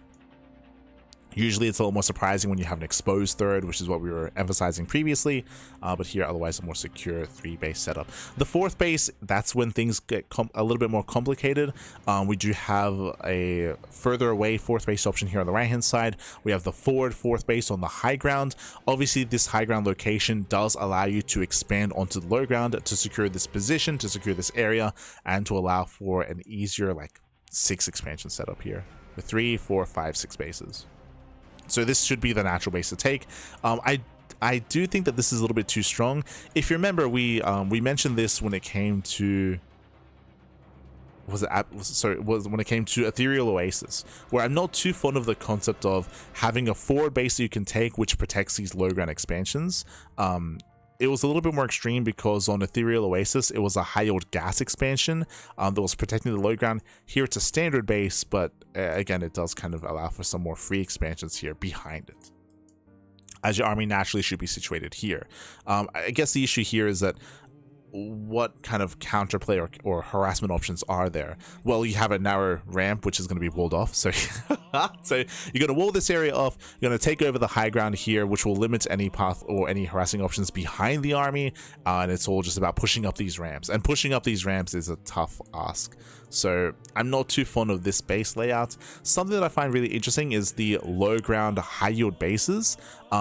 This is a really cool concept, the idea of blocking the gas geyser with Zerg debris, which expire over time. It's a really cool idea. This kind of dissuades any early aggressive options. So if you're like a Zerg player and you want to go for a roach all in, and if you take this as your natural or take it as your 3rd base, you're going to be limited, or it's going to take a little bit longer to actually get those gases online. I think that's a really cool idea. I like this idea. I like this concept.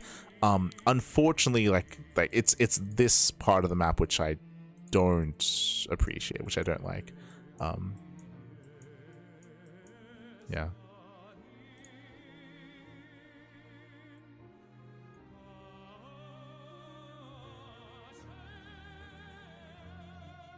Criticize throwing the dunes for a simple position of this. I did. True. I did say that I was going to try to take into consideration distance between bases a little bit better, if you recall, regarding white rabbits. True. You're not wrong.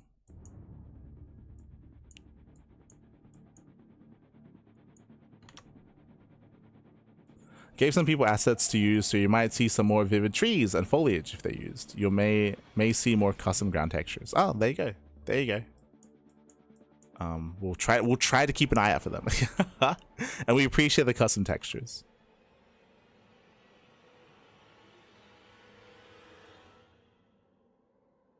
But yes, I did criticize Throne of the Dunes for this kind of setup. Throne of the Dunes and Ethereal Concord.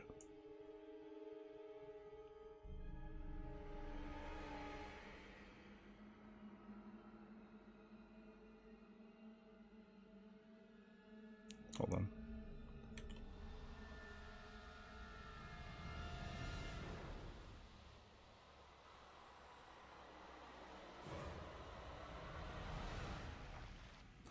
I mean, I might hold on. I need to compare now. If we're bringing up Throne of the Dunes.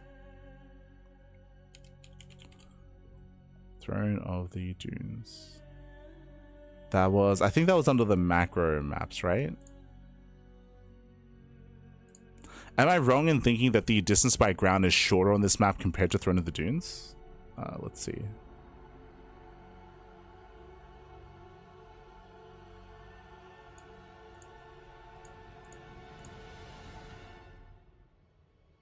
Let us see Coralscape.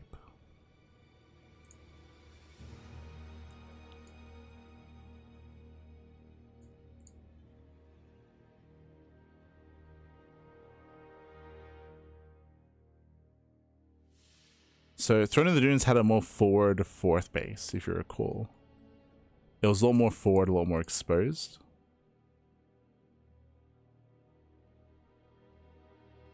No, I feel like... No, yeah. I think specifically for this map, I feel more validated in my opinion. I don't think there are some similarities between Throne of the Dunes and this map, that is true. But I would say that there were more counterplay options in Throne of the Dunes, right? So, okay, hold on. So when it comes to Throne of the Dunes, it was also similar where we had a really narrow entrance here in towards the natural, but Throne of the Dunes had this this entrance was further out, and there was a second wider ramp as well, which meant that the natural base was more exposed, right? Like there was like a jutting out area outside of the natural, which made it more accessible, which made it more viable when it comes to aggressive options on Throne of the Dunes to apply pressure elsewhere. That doesn't exist here. So I understand the comparison when it comes to the base layout, but I would say I think you would agree that there are more counterplay options on Throne of the Dunes compared to this map. Would you agree with that? Yeah. So you could definitely make the argument that I was too harsh on Throne of the Dunes. I think comparing it to this map, I would agree, right? I think that I would agree that maybe I should have given Throne of the Dunes more credit, considering how much more accessible the natural was compared to a map like this, for sure.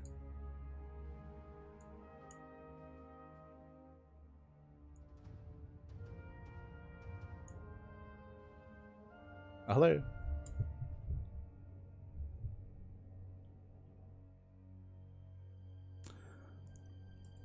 So Avex, Omni Skeptic, would you both agree that that this map is, I don't want to say the word worse, I think that's a bit would you say that this map is easier to turtle up on, easier to defend, and there are less like harassing options compared to Throne of the Dunes here?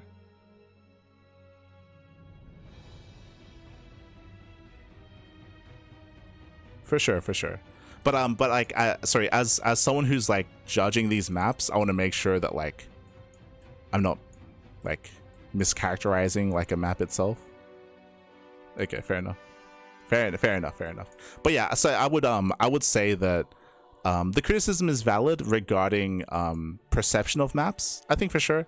And I think looking back on things, I would probably say that maybe I was too harsh on Throne of the Dunes, but I don't think you can make the exact comparison here. It has the same setup when it comes to the more defendable bases here on the right hand side, that is true, but I would also say that this map is easier to turtle up on, easier to defend, and easier to fixate your army here in this position compared to Throne of the Dunes because of the setup outside of the natural. So looking at Throne of the Dunes, I feel more validated in my opinion here, but I would also say that I was probably too harsh on Throne of the Dunes in comparison to this, for sure. I can say that, and I can admit that.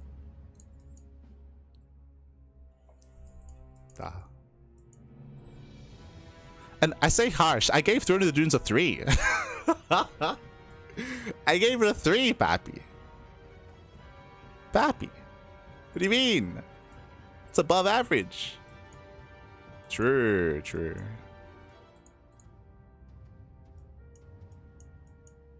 Are these finalists or just submissions? Just submissions.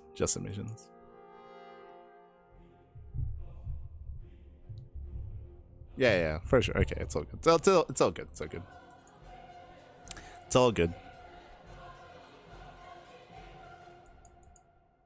But this is sorry, I imagine that you weren't here for the beginning. At the beginning of this broadcast, I did open up saying that I was talking about White Rabbit. And how I do think that my perception of White Rabbits, I didn't take into consideration specifically the distance between bases and how that would impact White Rabbits. I did open up stating that, talking about like some of the previous maps. I probably wouldn't have given it any higher rating than I did, but like that's something that I didn't weigh as heavily as I should have, for sure. Did open up the stream with that.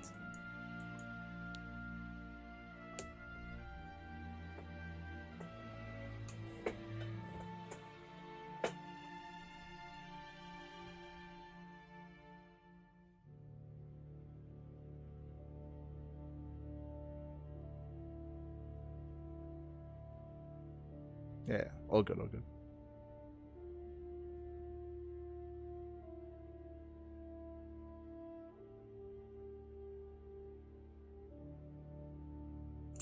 But yeah, from here, that is Coralscape. As I was mentioning earlier, I do like the idea, I do like the concept of having gas geyser here with like that is limited and that does open up over time. My big concern though is kind of like the defensive setup here that we do have. On the right hand side, how easy it is to kind of like secure your initial 3 bases, how easy it is to like push your army forward and secure the center expansions as well. What did I say in my comments? Appreciate the use of Zerg debris hindering all-ins. Will make use of the high yield bases and allowing them to come online in the mid game instead. Yeah, I don't think I even commented on this actually in my initial thoughts. Maybe I'm like not giving the space enough credit when it comes to how you can hold and how you can defend against it. Like technically there are like multiple entrances, right? We have like 3 different ramps. We have 3 different ramps coming into the base. So you can, and there's like maybe surround options here as well because of how many angles there are to attack this base. So maybe I'm not giving players enough credits when it comes to being able to lay siege upon this high ground location. Maybe.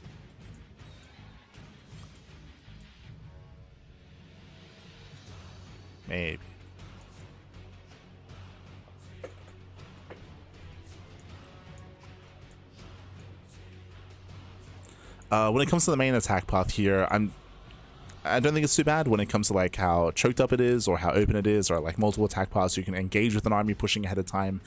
That's definitely something that you can do. But next map. Cryon.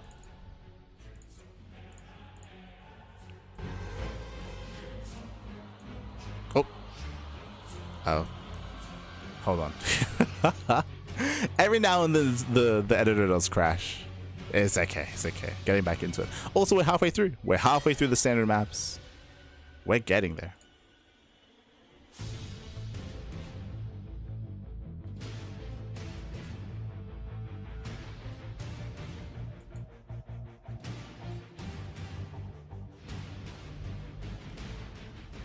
Okay, there we go. Bam. Beautiful. Okay, so up next is going to be Cryon. So Cryon is up next. Sorry, Cryon, my bad. So we do have bottom left and top right spawn locations. Once again here we do have intentionally so a bit of a less secure 2-base setup. I mean, there's Jesus. There's a lot of debris here, a lot of objects to kind of dissuade any kind of Blinkstalk aggression in towards the main base. Actually, I remember this. This is a resubmission. Let's go. Fun fact, this is one of the few map makers. Whoever made this map, obviously I don't know who, and we don't have to have any specificities there, but whoever made this map is one of the few that actually resubmitted and in their comments actually pointed out any changes that they made. Like crazy. I think that was for Cryon. Let me just double check. Sorry, Cryon.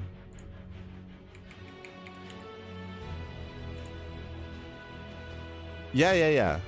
I think up until this point, I haven't gone through every map. I think this is the only map maker that actually, like, I wouldn't say that took feedback and adjusted their map. Others did that, but in their map maker comments actually specified some of the changes that they made, which I appreciate. I didn't get to speak on this earlier, but I wish that was mandatory. Like the idea of resubmitting maps, and whether or not you made any changes from the previous submission, I wish was something that was a lot more common. It's similar to what I said earlier, how I wish that all the judges were forced to leave feedback and forced to leave comments, just so you can have an idea, or just so you can, even if you disagree with the score that was given, even if you disagree with their conclusion, you can at least see their thought process as to how they arrived there and what they weigh more than other things, right? Like where their perspective and where their opinion comes from when it comes to like a judge score.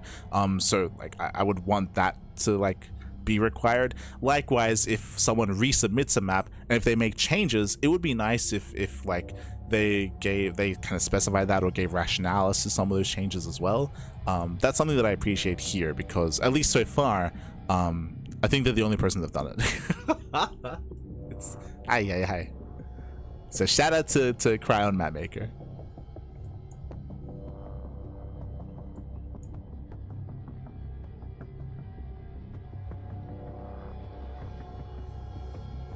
Has the editor been crashing more lately? I think it's like, for me, it's like every 10-ish maps. Like every 10 maps, the editor crashes.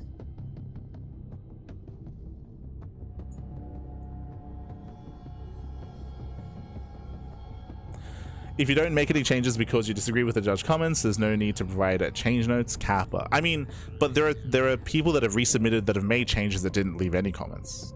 I guess that's what I'm referencing.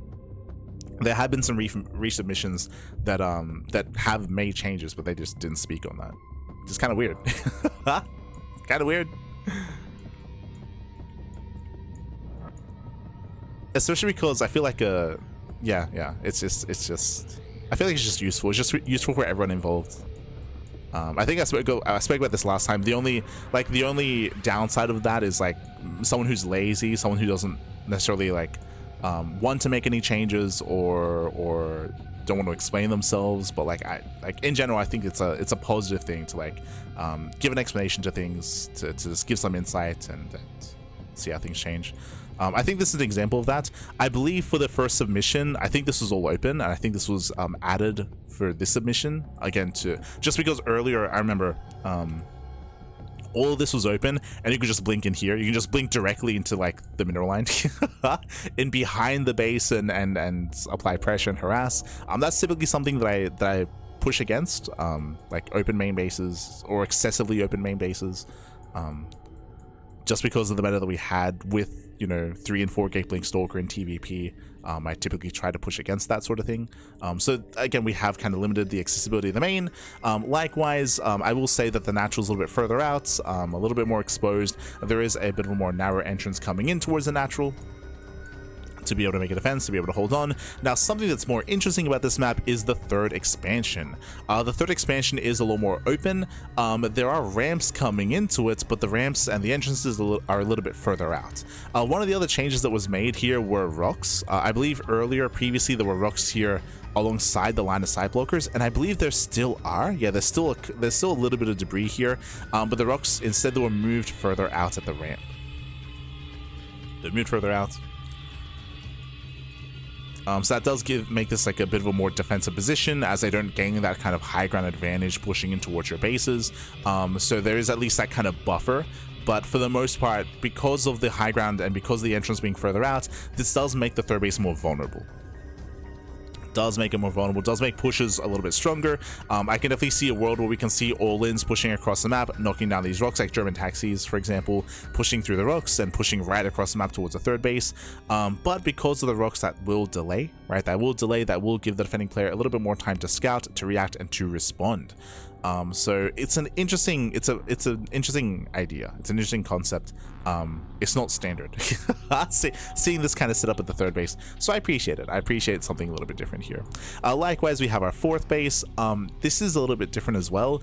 I feel like we've seen it already, but we're used to seeing multiple entrances at the fourth, right? Low ground fourth base, we have a main entrance here, and we're used to seeing like a pathway, a ramp leading into the fourth base as a harassment option for like mainly run-bys, ling run-bys, marine drops to stim in towards the mineral line, zealot run-bys as well. Here, it looks like a much more secure fourth. It's still on the low ground, but it is much more secure, as there's only one main attack path. So you have your initial 4-base setup. Likewise, we have some high yield gases here in the center of the map. If this does lead to more turtle heavy play, then the aggressing player does have access to some high yield bases to counteract that.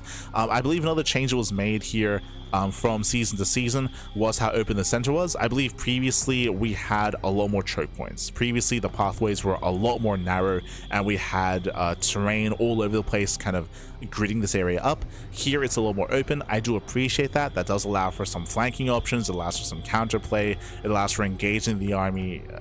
It allows just for more dynamic gameplay, I would say. So I do appreciate that. So I appreciate that the center of the map is a little bit more open. I say a little bit because, again, there's still terrain here that you can be used to reduce surface area, to make use of force field or to position your army. It's still there, but it's not as extreme as it was previously. It's not as extreme.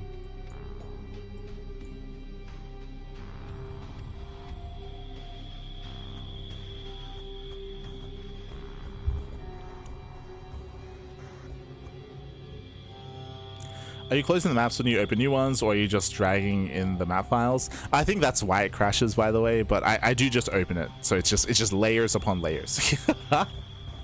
So I wouldn't be surprised if like the previous instance is maybe still open in the background, and that's why it's crashing after some time. I would imagine that's the case. Maybe. I don't know how the kind works. Yeah, I would imagine that the cache gets too big.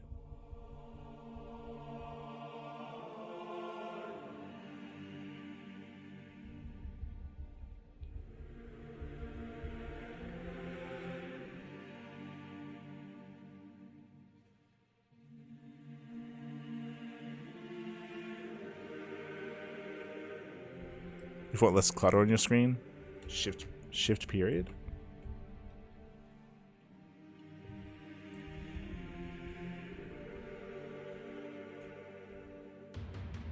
V? Look at that. I think there was a grid option. Yeah, there we go. There's a grid option as well. Yeah, there's you know what I would appreciate? I was looking for this. Maybe it exists out there.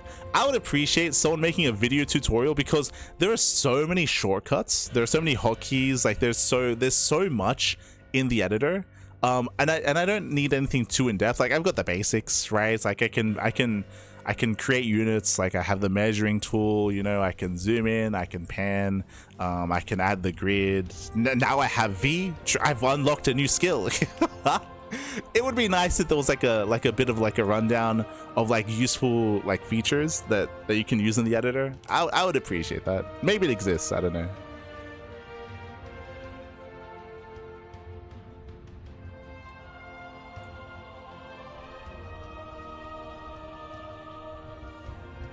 So you want to be a TLMC judge. Not even just that, but it's just useful in general, especially for people that want to get into map making, right? Like, learning the editor, it definitely takes time. Sure, it takes a lot of time.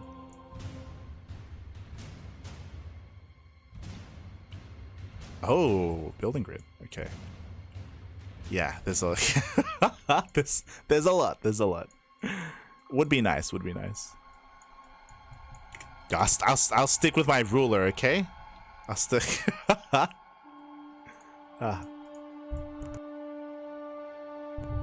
All right, let's go. But yeah, it's definitely an interesting concept when it comes to the third base and its accessibility. It's not like overly extreme as we've seen on other maps. Has a relatively safe fourth base you can take, but once again, as we mentioned, like there's counterplay options when it comes to taking the rest of the map and taking high yield expansions. So yeah, not too bad. And once again, I appreciate that the map maker did kind of like take feedback, did adjust the map itself, did make some changes.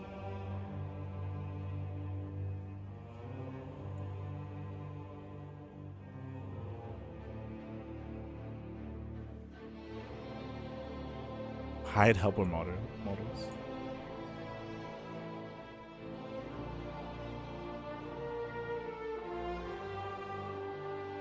Oh.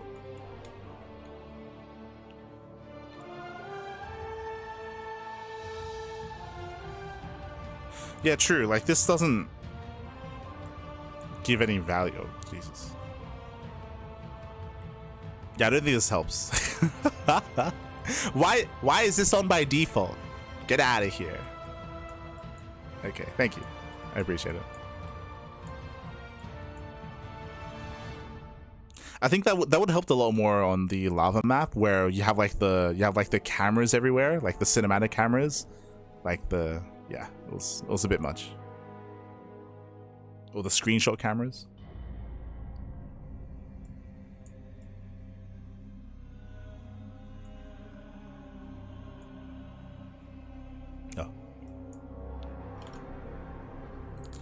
What were my comments for Cryon? I appreciate the feedback was taken and implemented. The initial 2-base setup is now more secure, and the center of the map is more open, allows for more flanking options. I'm excited to see how this map plays out. True. I might even give this a 4. Okay. Damn souls.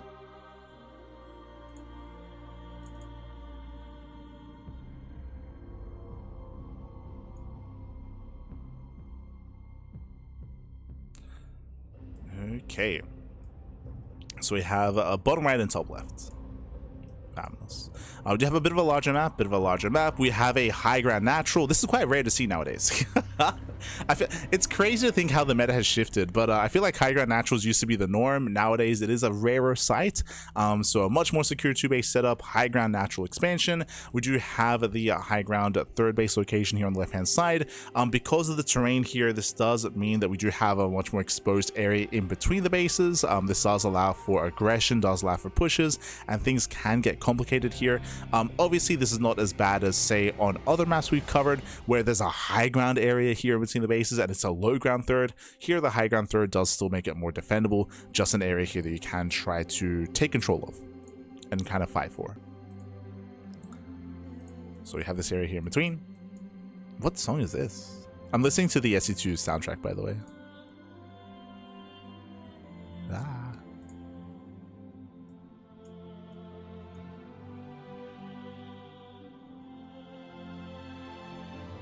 So we have our secure natural, we have a relatively secure third base. Something that's interesting here is the fourth base options. If we're expanding on the left hand side, we do have the high yield gas expansion, which is exposed here to the rest of the map. So you have a bit of a vulnerable high ground expansion. Likewise, we have a base here on the left hand side as well. Both bases have the same concept of kind of like showing your minerals to your opponents, right? We have reverse bases, that's it. Reverse bases, reverse expansions does make them more vulnerable, does make them more difficult to defend, intentionally so, I believe. At least this is on the high ground, so there's that advantage. We have a central Zelnaga tower, does cover the center attack path at least, which has very wide ramps, by the way. Wider ramps, wider entrances. Much wider attack path here towards the center of the map. When it comes to expanding on the right hand side, expanding away from your opponent, which would make a little bit... Actually, no, you'd be expanding towards them. Okay, to expand towards your opponents. We have the low ground third base, very open, very wide entrances here. You can push in towards the left-hand side, you can come in from the center, you can come in from the right. So a much more exposed low ground expansion here, much more risky base to take. It leads into a much more secure fourth, though. So there's a bit of a back and forth here. We have a safer third option or a safer fourth option. I guess technically you can take this base and expand on the left, which would be kind of crazy. But you can expand here on the right hand side. The downside here, of course, is you do not have access to a high yield base. It's very far out. It's yeah, no shot. Don't have quite access to one. You can expand here on the right hand side instead and try to push towards your opponent.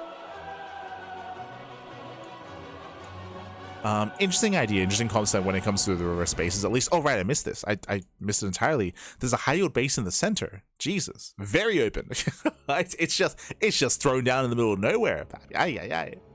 So, very open high yield expansion in the center of the map. Interesting. What were the map maker comments on this? Hold on. This is Damned Souls. Damned Souls.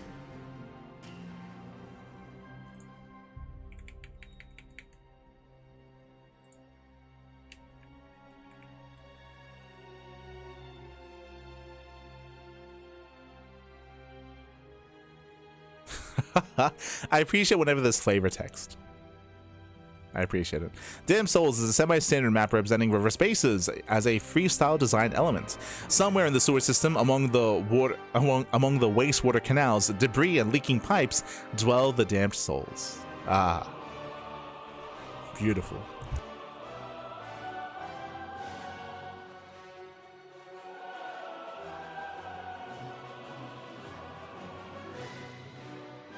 So it says here, the way the map is designed it's designed in such a way that whichever direction a player does expand towards, they will be forced to take reverse spaces.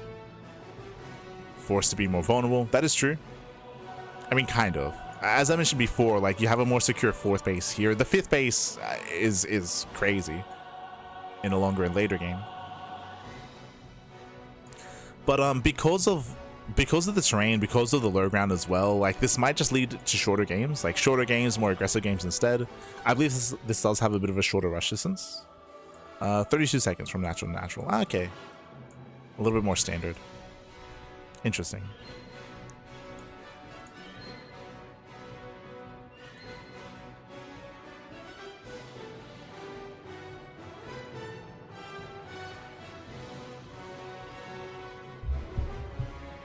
Yeah, the damn Souls back. Hot soundtrack? Wings of Liberty. Wings of Liberty. Wings of Liberty.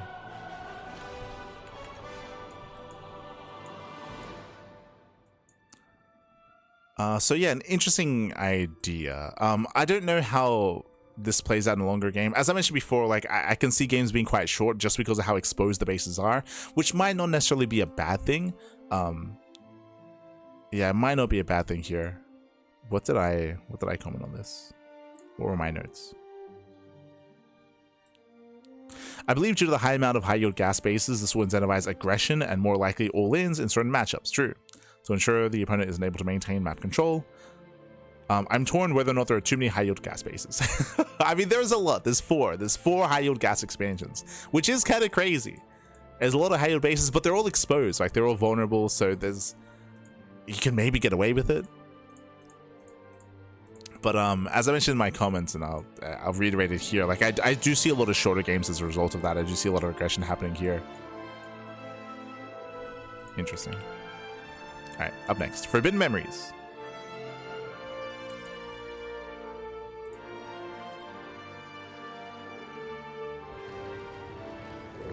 The only one who's damp around here is your mother. I appreciate the what's the word I'm looking for? The politeness of that. Ah, no. Very quaint. I appreciate it. As we do load into Forbidden Memories, oh, I remember this map. Yeah, this we'll get into it. So we have our main base, a little bit larger here. Once again, we saw this previously, but we have the main behind the natural. So a pretty secure main expansion leading to the natural base, which is in front of the main. We do have a Reaper Cliff coming to the natural, likewise a wider ramp or wider entrance as well, pushing out into the third. I think one of my biggest comments about this is it's a very cluttered map.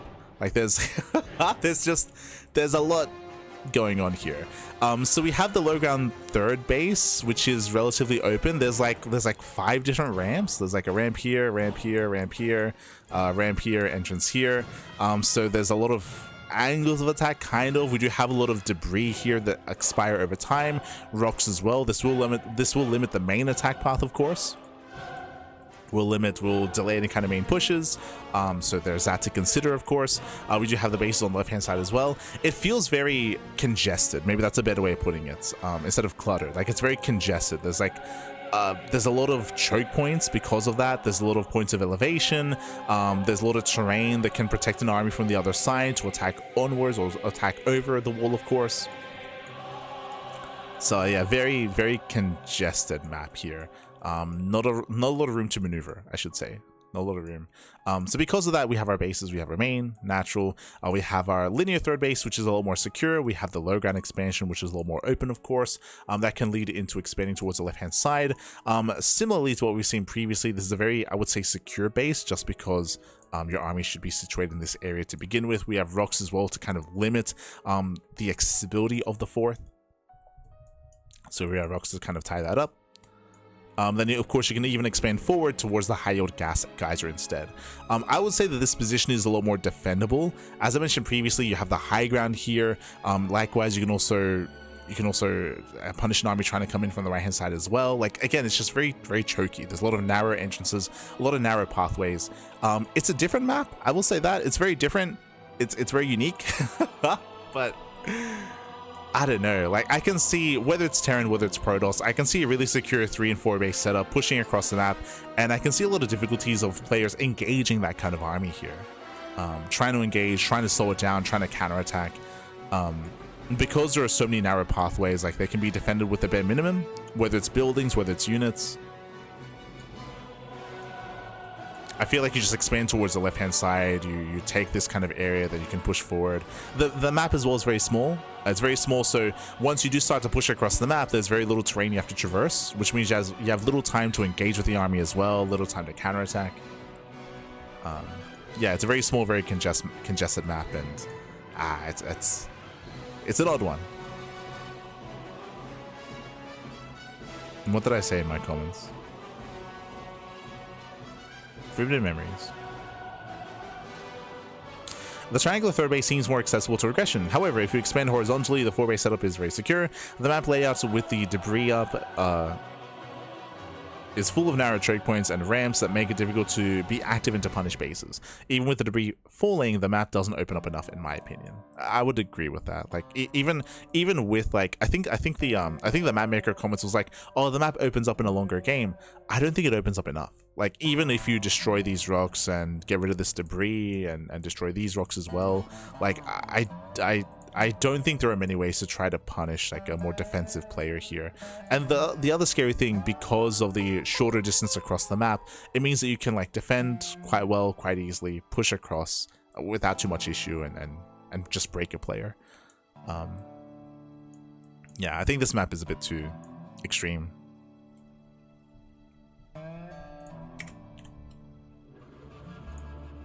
Not for me, Pappy. Up next, Hall of the Titans.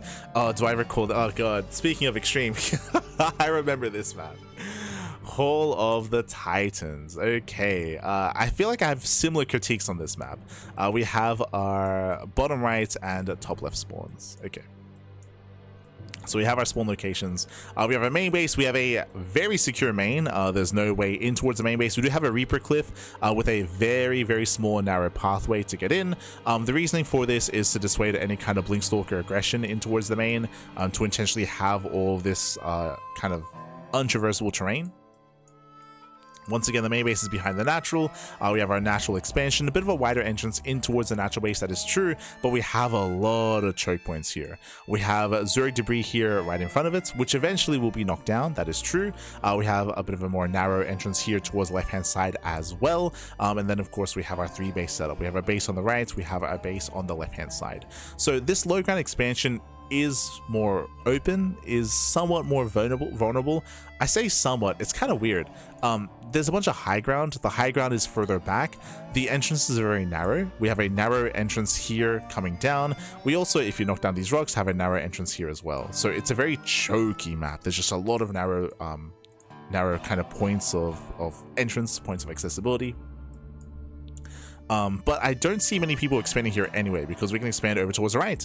We can take the right hand expansion instead. Likewise, also very narrow. We have rocks. We have rocks here, once again, to kind of narrow this area up. We have the line of sight blocker as well. So we have our main entrance outside of the 3rd base. We also have a ramp here on the right hand side. Interesting to see like a proxy location here that is hidden. That's something that we don't see a lot of nowadays, but will come into play in future maps. So we have like a harassing path here on the right.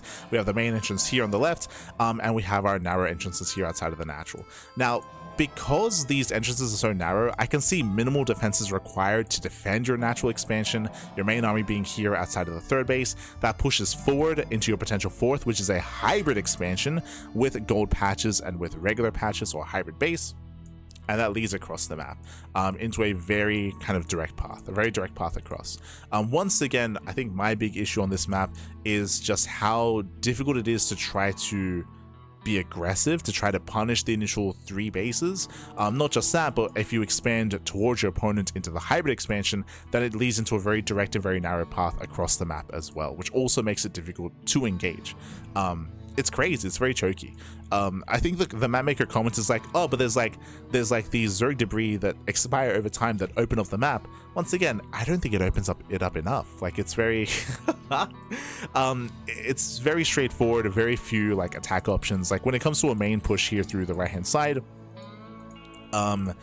if you knock down this debris, you can, I guess, flank here from the left. But once again, it's very limited in kind of like the area that you have to work with. You can try to come in from behind and try to flank the army this way instead, which also you have the high ground advantage to spot the army, to shell away at the army, or to even engage with the army at some of these more narrow entrances as well.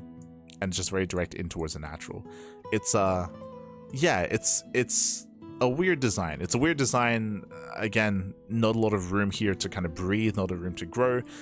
Even if you push through the center as well, there's also, I mean, there's no other attack paths because of the terrain. Like this, like it's very limited. It's a very limited map, I feel. Very limited, very restrictive when it comes to army movement. It's similar in that respect to the previous map. Similar.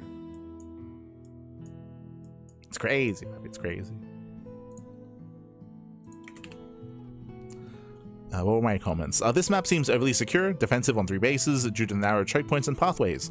This leads into a secure hybrid expansion that works as a launch pad for a very direct push towards the opposing natural. The map doesn't open up enough after the re-expire. In my opinion, there aren't enough counterplay options. It's difficult to pose suggestions to how I would quote unquote change this map or fix this map, because you can open this area up a little bit more, but even then, just because of the statues here, because of the terrain, like, it still limits kind of any counterattack options available to you. Yeah, it's a little bit weird. We have the Zonaga in the center as well. I don't think that really is going to come into play too much. The Zonaga just covers the center of the map. It doesn't actually cover any of the attack paths, just the center. Whereas I don't even think we need to push through the center to really be aggressive. Okay, get me out of here. Also, maybe I haven't been looking. I haven't noticed many Moopies. Where are the Moopies, Pat? Take us a lockdown.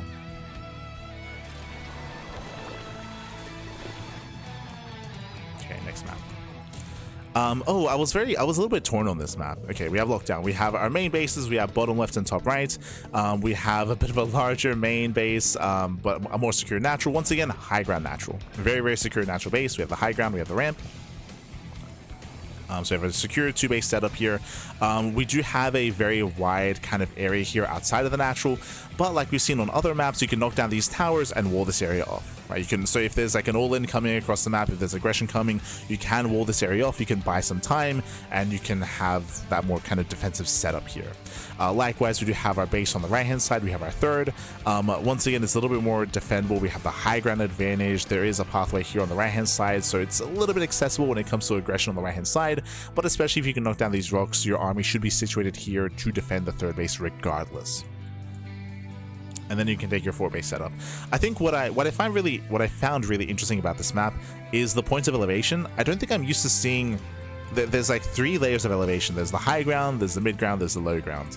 To have high ground coming down into the 4th, and for the 4th to be on the same plane of elevation as the 3rd, I could be mistaken, but I feel like this is really unique. Like, we don't really see this, right? Like, maybe I'm crazy, but like this like stands out to me as like that's crazy. Like I'm not used to seeing that kind of dynamic. I'm used to seeing like low ground 4th expansions. Yes, that's true, but usually it's in conjunction with like a higher ground 3rd base. This does allow for, of course, aggressive pushes here on the right-hand side to move in towards the 4th. You will have that high ground advantage, and trying to engage an army here can be difficult as a result of that. Just because you have to move down and then up multiple ramps, pushing up the high ground into this area, into this main attack path, I can see that being quite difficult as you push in. Otherwise, of course, you can expand towards the other side of the map. You can take your linear 3rd base, which is on the high ground, which is more secure. True. You can just take your linear 3rd, and this area here now becomes a little bit more accessible, a little bit more of an important aggressive factor. So you can expand here on the left and then expand forward towards your opponent, still on the high ground. There's a few maps I've seen with something similar to this from different map makers. Cool. I think this is the first time we're seeing it in this TLMC. In this Team Liquid map contest.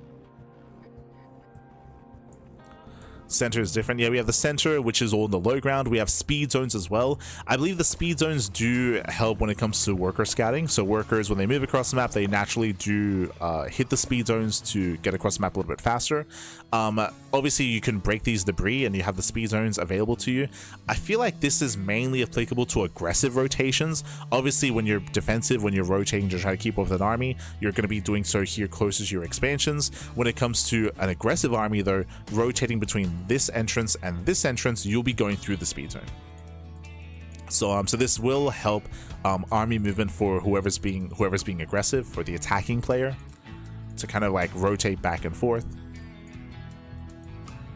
So that's like an interesting concept. That's something we don't see too often, is that specifically. I say aggressive just because it's hugging the defender's side of the ramp, not the other side of the ramp. So it feels like that's its use case here.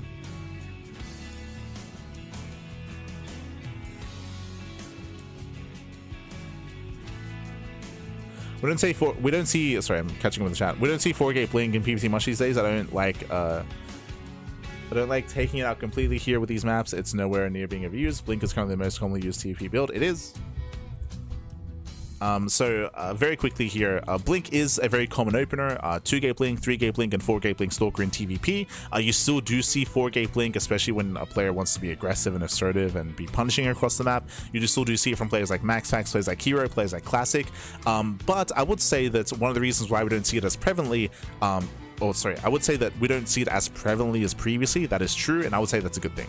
I would say that's a positive thing. I don't want to make it too abusable. There are certain maps that we've already seen here which do have ways into the main base to make use of Blink Stalkers, but I don't want it to be overly aggressive.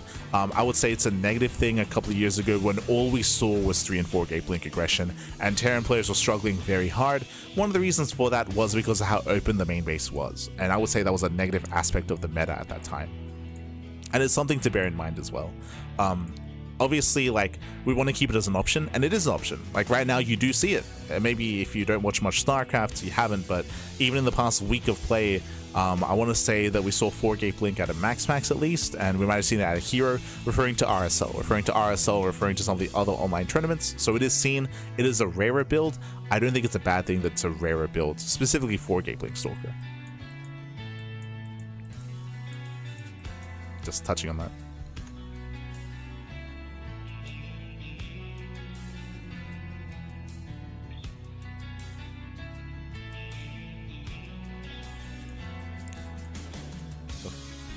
But yeah, it's definitely interesting. I don't really know how to approach a map like this, and how powerful or how vulnerable the 4th expansion is, right? Like, when it comes to this position, when it comes to like pushing from the high ground, when it comes to trying to engage, trying to flank the army, I guess like a counterattack would be the best thing to do in this kind of position, to like counterattack to try to dissuade the army, turn it back around.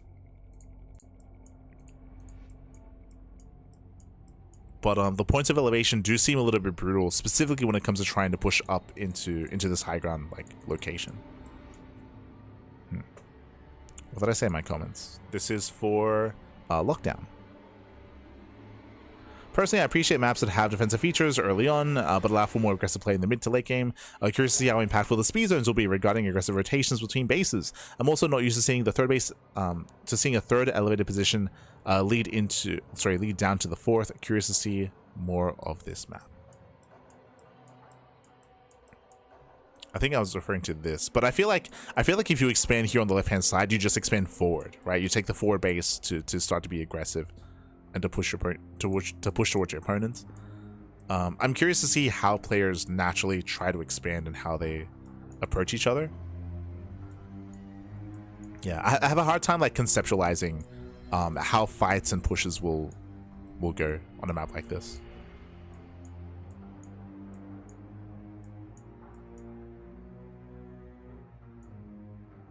Yeah, interesting.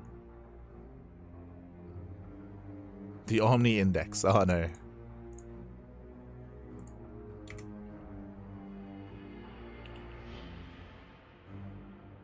I might push for this map just to see games on it. My curiosity has been piqued regarding this map layout.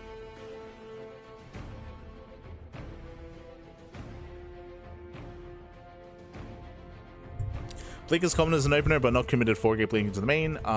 Committed 4-gate blink into the main is not a common opener, but it's still seen. So I think it's important to make sure that you don't frame it in such a way that like you never see it, because that isn't true, right?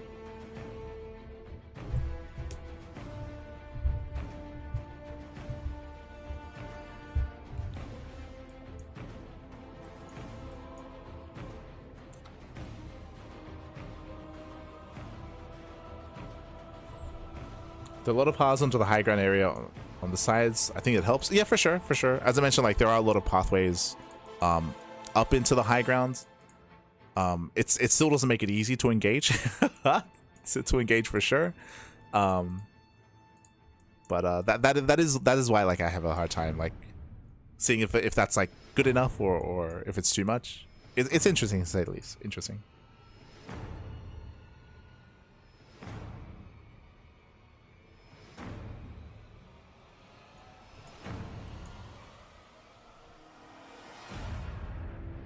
All right, up next, Psi Harvester. Psi Harvester. Oh, I remember this map. Okay, Psi Harvester. Winding it back here, we do have our two small locations, bottom left and top right. We do have our main. Once again, the main base. Hey, speaking of Blink Stalker aggression, I mean, is a little bit more accessible here to Blink. Bear that in mind. The ramp is a little bit further away from said location. We do have our natural, and this is a pretty standard 3-base setup. It's been a while since we've seen this, but we have the high ground natural and the high ground third. I say high ground just because we have ramps coming into them. So a very easy, very secure 3-base setup is available here. Things do open up once we get into the 4th location. Once again, a narrow entrance into the natural as well. We have a low ground center 4th base, which looks very difficult to maintain, or we can expand here on the right-hand side instead. Once again, by taking the base on the right hand side, that does open yourself up. It does leave for this area to be a little bit more contentious when it comes. And likewise, what I do appreciate here is that these rocks can be knocked down and the natural can be more vulnerable itself. I feel like we've seen a lot of maps. We spoke about Throne of the Dunes earlier, which does have the ramp a little bit further out. Here it's right next to the natural itself, right next to the expansion, likewise with the third base as well. So you can apply pressure here. You can apply pressure, you can be aggressive in some way. This does add a little bit more dynamic play here, I feel, when it comes to trying to get up to 4 and 5 bases. Speaking of the 5th base, it's very far out. It's very far out into the open. You spread yourself further thin as you try to expand. You can also expand on the left-hand side, which is interesting. Is it safer to take the low ground third? It is on the low ground, that is true. There's like a harassment path here, but technically you just have to control this area for the most part when it comes to protecting the bases on the left-hand side. Like protect the central area, defend here, keep your army situated here, and then expand on the right, also on the left. There was another map that was very similar to this. I remember getting a couple of pro players on to like discuss this kind of layout. We had a map very similar here aesthetically as well in the last season. I think that's why I thought that this was a resubmission.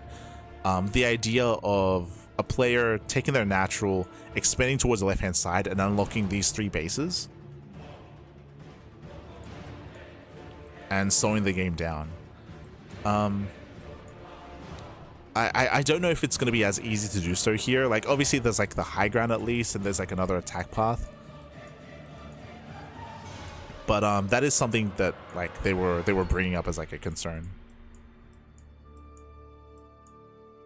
It was for a different map, to be fair, but again, similar aesthetic last season. I can't remember the name of the map, unfortunately, but it does remind me of it.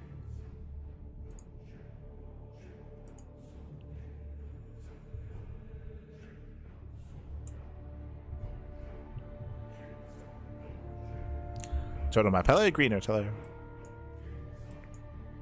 Yeah, for sure. Like compared to some of the other maps, like it does feel a little bit easier to like to maintain your 4th, your 5th base.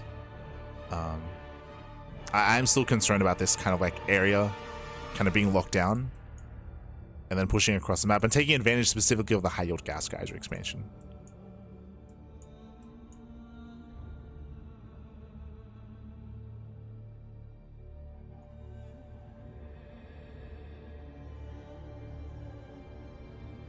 Reminds me of Oceanborn, just get 4 bases free, park between the 2nd and 3rd.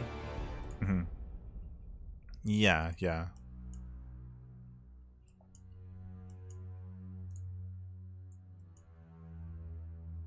I do agree that you do have options for the 3rd base. Technically, you could expand towards your opponent. I can see in a different matchup saying like TVZ, right? You take your triangular 3rd base, you expand towards your opponent, then you push through the center. I would say that if that were the case, like there are like options here to be aggressive, to harass, and to slow something like that down.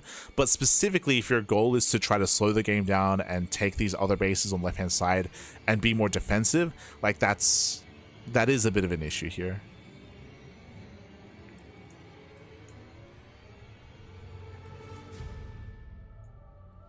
What would I do? What would I suggest?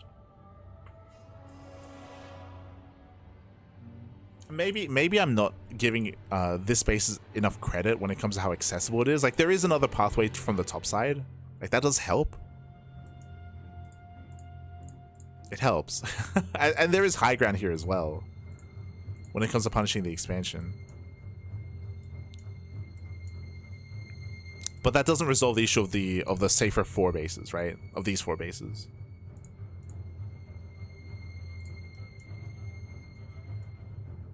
And the thing is that like 4 bases is all you need to like max out to build up your army, and then to push forward and like gain this base and then able to push across the map.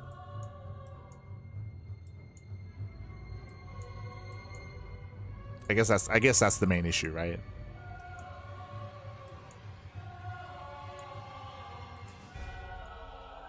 I think what I would want, and it's difficult because it changes everything, is for this to be more open, right? This low gun 4th base, I feel like should be more open, and there should be a pathway here.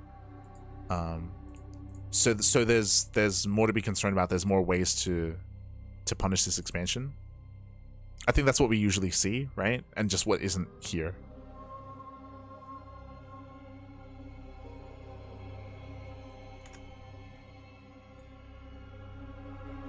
How big? Psi Harvester. We have 16. 16 bases.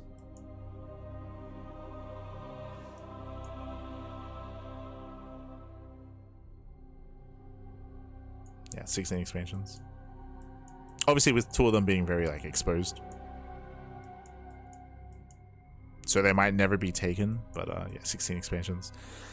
So yeah, I'm a little bit torn on this map. Just because of how safe it can be to set up on 4 expansions. Again, like we saw something very similar to this last season, and concerns were also raised there as well. What were some of my comments?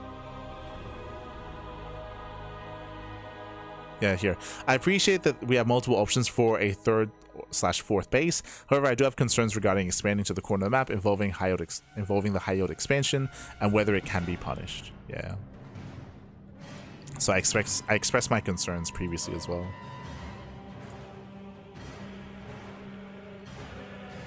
Okay, up next.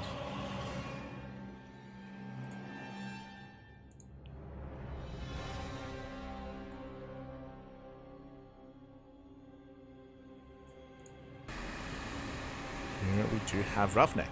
Okay. Jesus, where are we? Okay, we have a bottom right and top left. Okay. So we have our 2 expansions here.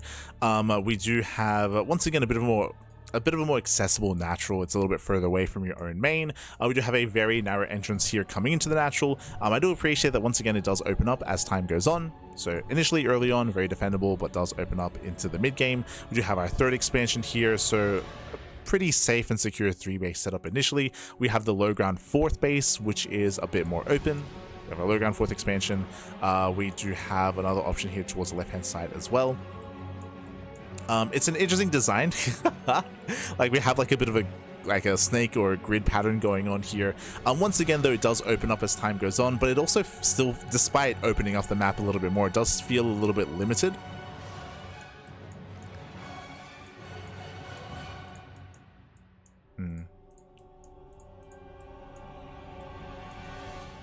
Like it does feel a little bit limited with how you can engage like a pushing army, and whether you can even stop it. Like just because of all the narrow choke points, like specifically here in the center, right? Narrow choke points, and because the terrain here in the center is so thin, it also means that you can set up like siege lines and attack from over the wall as well. Like it can be very difficult to like snake around an army, whether it's with lings or whether it's with zealots as well, like in PvT, like trying to flank an army and trying to get a better position here. It feels like you'd be punished quite hard. The best chance would probably be to flank in from the left hand side from the low ground. These are wider entrances, that is true, which also open up over time. So okay, imagine a world where you take your natural, you take your 3rd base, you push here on the left-hand side, you push forward. Like the best chance you probably have is setting up on the left-hand side for a better flank.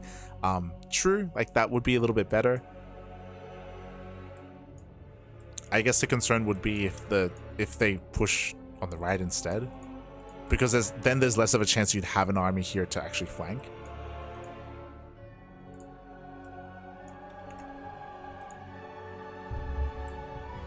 Has this been modified in the last 5 years? Yo, has this been submitted for 5 years?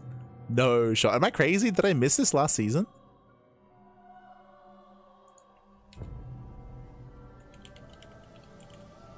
Roughneck. Yeah, if so, I believe this wasn't submitted last season. So this is me seeing it for the first time. At least me.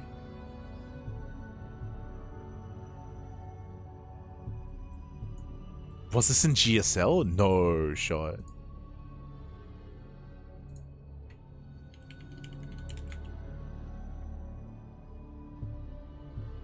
We'll look it up. Oh, it was. Oh my god. It was in GSL 2022. There you go.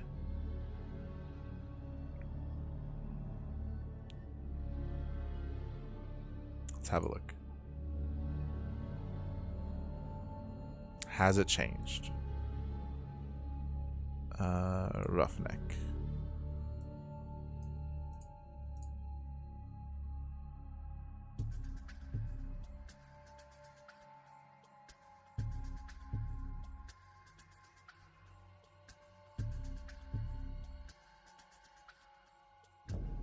I'm looking at the 2 versions.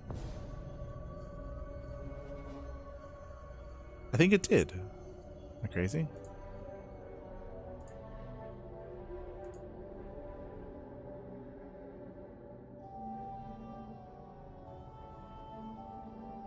It still has the debris in the same location that it was before.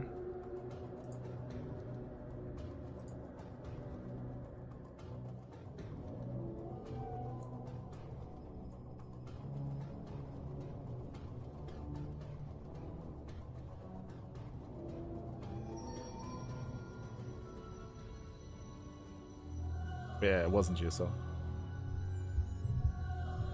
Inner debris is wider. Okay, okay. Okay. But yeah, I guess my concern is just because of the snaking pattern and just because of the thin, the thin dividers between the attack paths, it does feel quite brutal to try to engage. It doesn't have to be with tanks, but whatever's in the center, right? Like tank-based compositions, lurkers, Colossus, Skytoss, like it feels quite brutal when it comes to any kind of main push through the center of the map, just because the terrain is like a natural like defense for that sort of thing when it comes to any attempted flanking army or engagement. As I mentioned before, like there are other ways to kind of approach, maybe better ways to approach, but like if your opponent's aware of that, they can just come in from the other side, like they like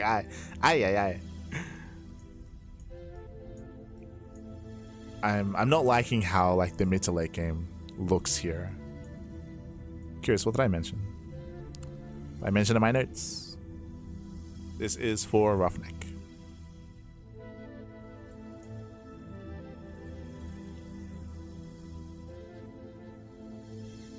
The bridge outside the natural seems too close to the 3rd expansion. This allows for easy defensive rotations. True. Oh my god, I mentioned this yesterday. I forgot to bring it up. But usually the entrance to the natural is a little bit further to the left-hand side, which forces a player to either rotate or commit units at the natural to defend. But here, it's actually right next to the 3rd, right? So you park your army here, you can defend both, right? You can defend both locations quite easily. There's kind of less requirement for the defending player to try to keep up, so this is just a really secure initial 3-base setup into the 4th base.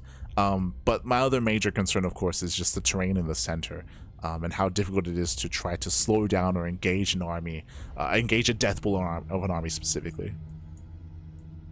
And a death blow of an army can be easily made, or it can be made a little bit more easier just because of the initial defensive 4-base setup, right?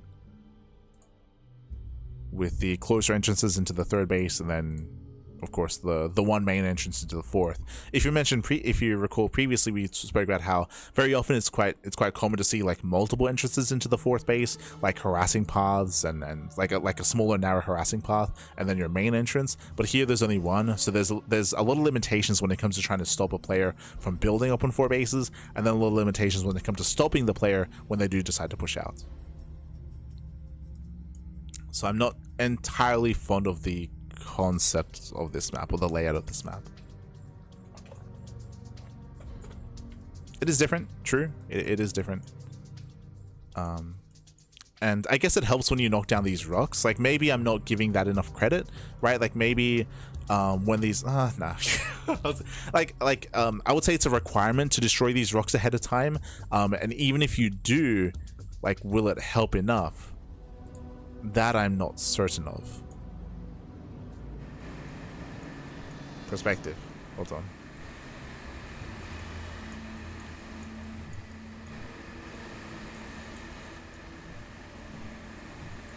Jesus, these are quite narrow. So again, as we mentioned, like these have to be destroyed ahead of time.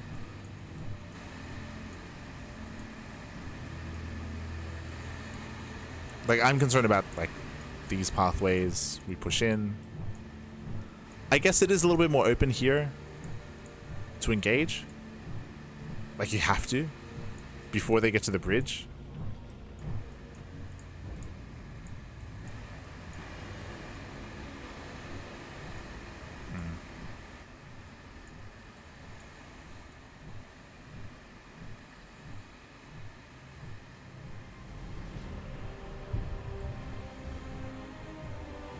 Due to Mothership's success, I wouldn't be surprised if there was a 3-player map, but anybody making a 4-player map has a Death Wish IMO. I mean, I'm not opposed to Dream and Scars, right? Technically, Dream and Scars, I mean, it's not really a 4-player spawn map. But the idea of 4 locations, 4 spawn locations, and like alternating like spawn like corners of the map, like I think is really cool. But we'll get there. We'll get there. Those should be under the dynamic category. Dream and Sky is what we call a 2-in-1. True, true. I do have some regrets that Dream and Scars didn't make it into the last, didn't make it through the last TLMC. I think it would have been cool.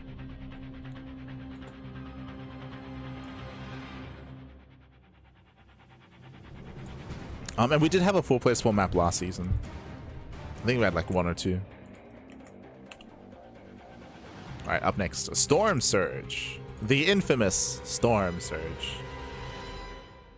Let's go.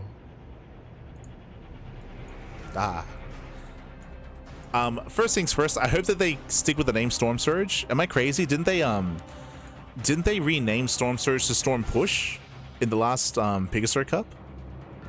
For some reason, like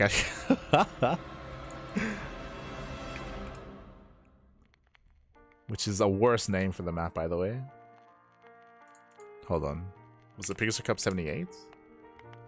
No.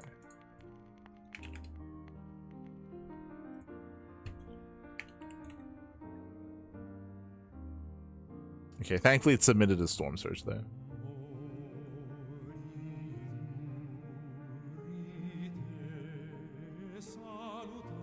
No push mechanic, so it's Storm Surge. Wait. So is there no push mechanic here?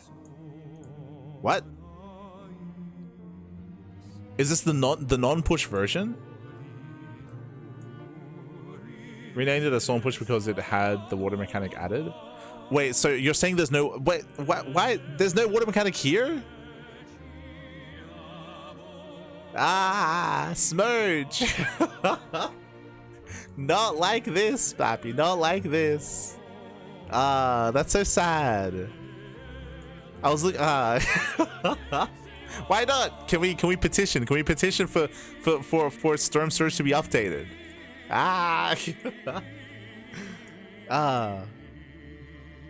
Push mechanic isn't something that can be done in TLMC. Oh, that's a shame.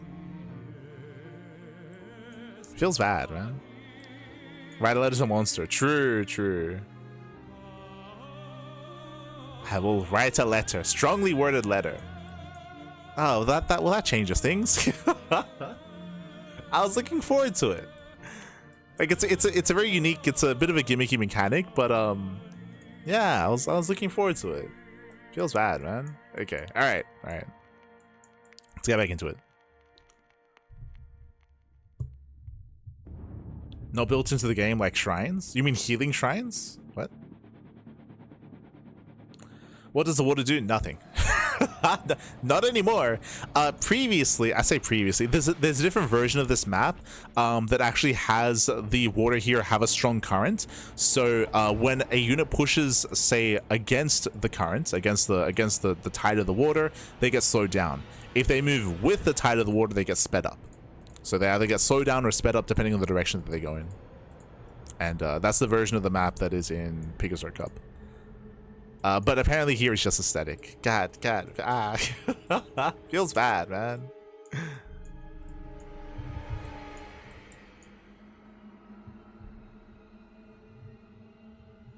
For CLMC purposes, it has to be judged on the merits. Yeah, for sure. And yes, water is not buildable or borrowable. Yes, true. Oh, you mean in its current iteration? Oh, okay.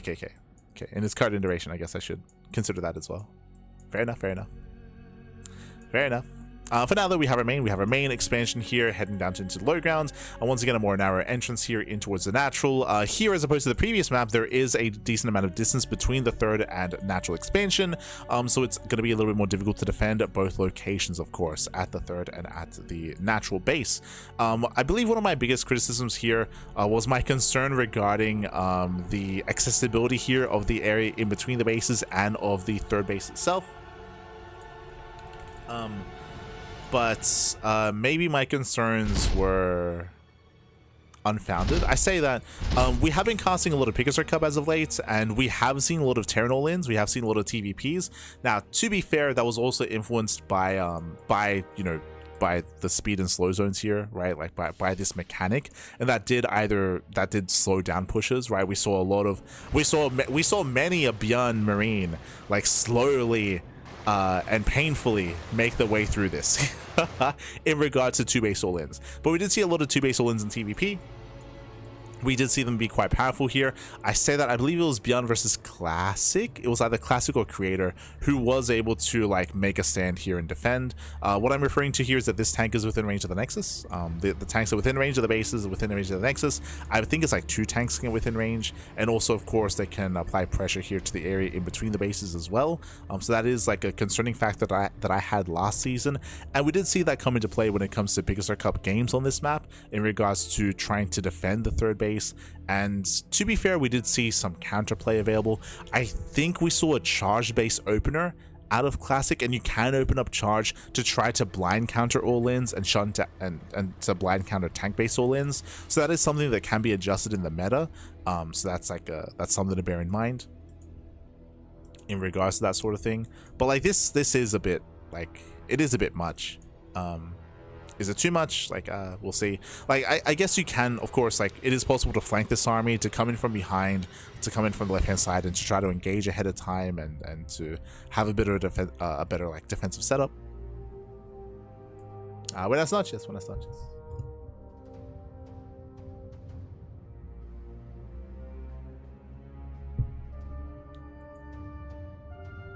So I'm just catching up.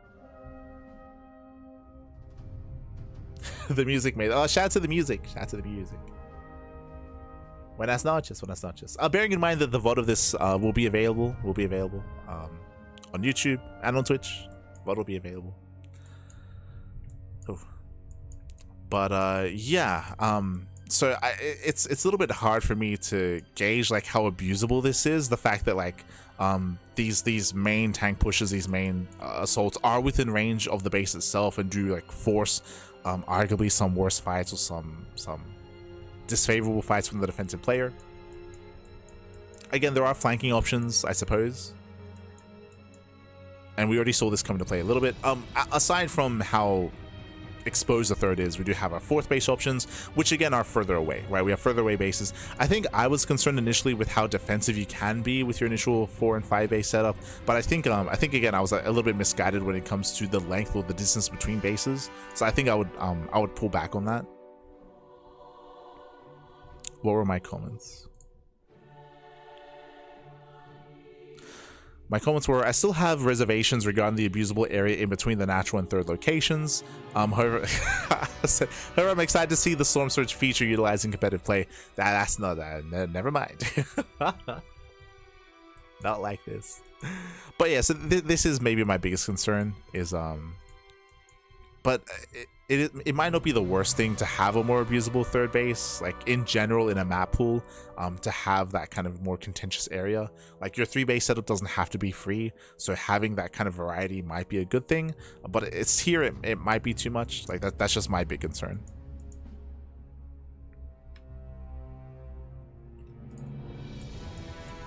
Is the difficulties in defending your third and the area here as well.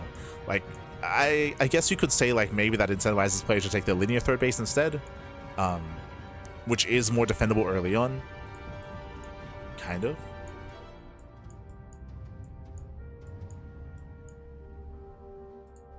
These rocks being here do make it difficult to try to flank an aggressive army, but at the same time, like having a player like rally their army all the way to the left-hand side and push on the left-hand side as well, that's a big delay, and I don't think that's reasonable to assume. I'd imagine there's a higher chance that they hit the natural instead and they just ignore the third in regards to an all-in.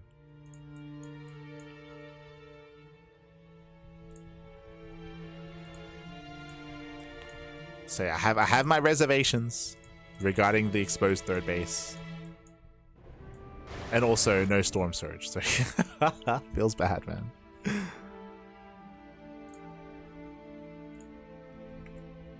Give it a 3. Up next, Rorschach. Almost made it through all the standard maps. Almost.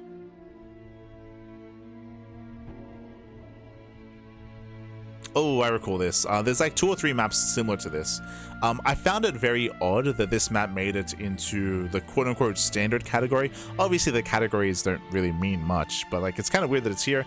We have a shorter rush distance by ground, and we have something more unique that we haven't seen in quite some time. We have horizontal spawns, not diagonal spawns, in a smaller map as well.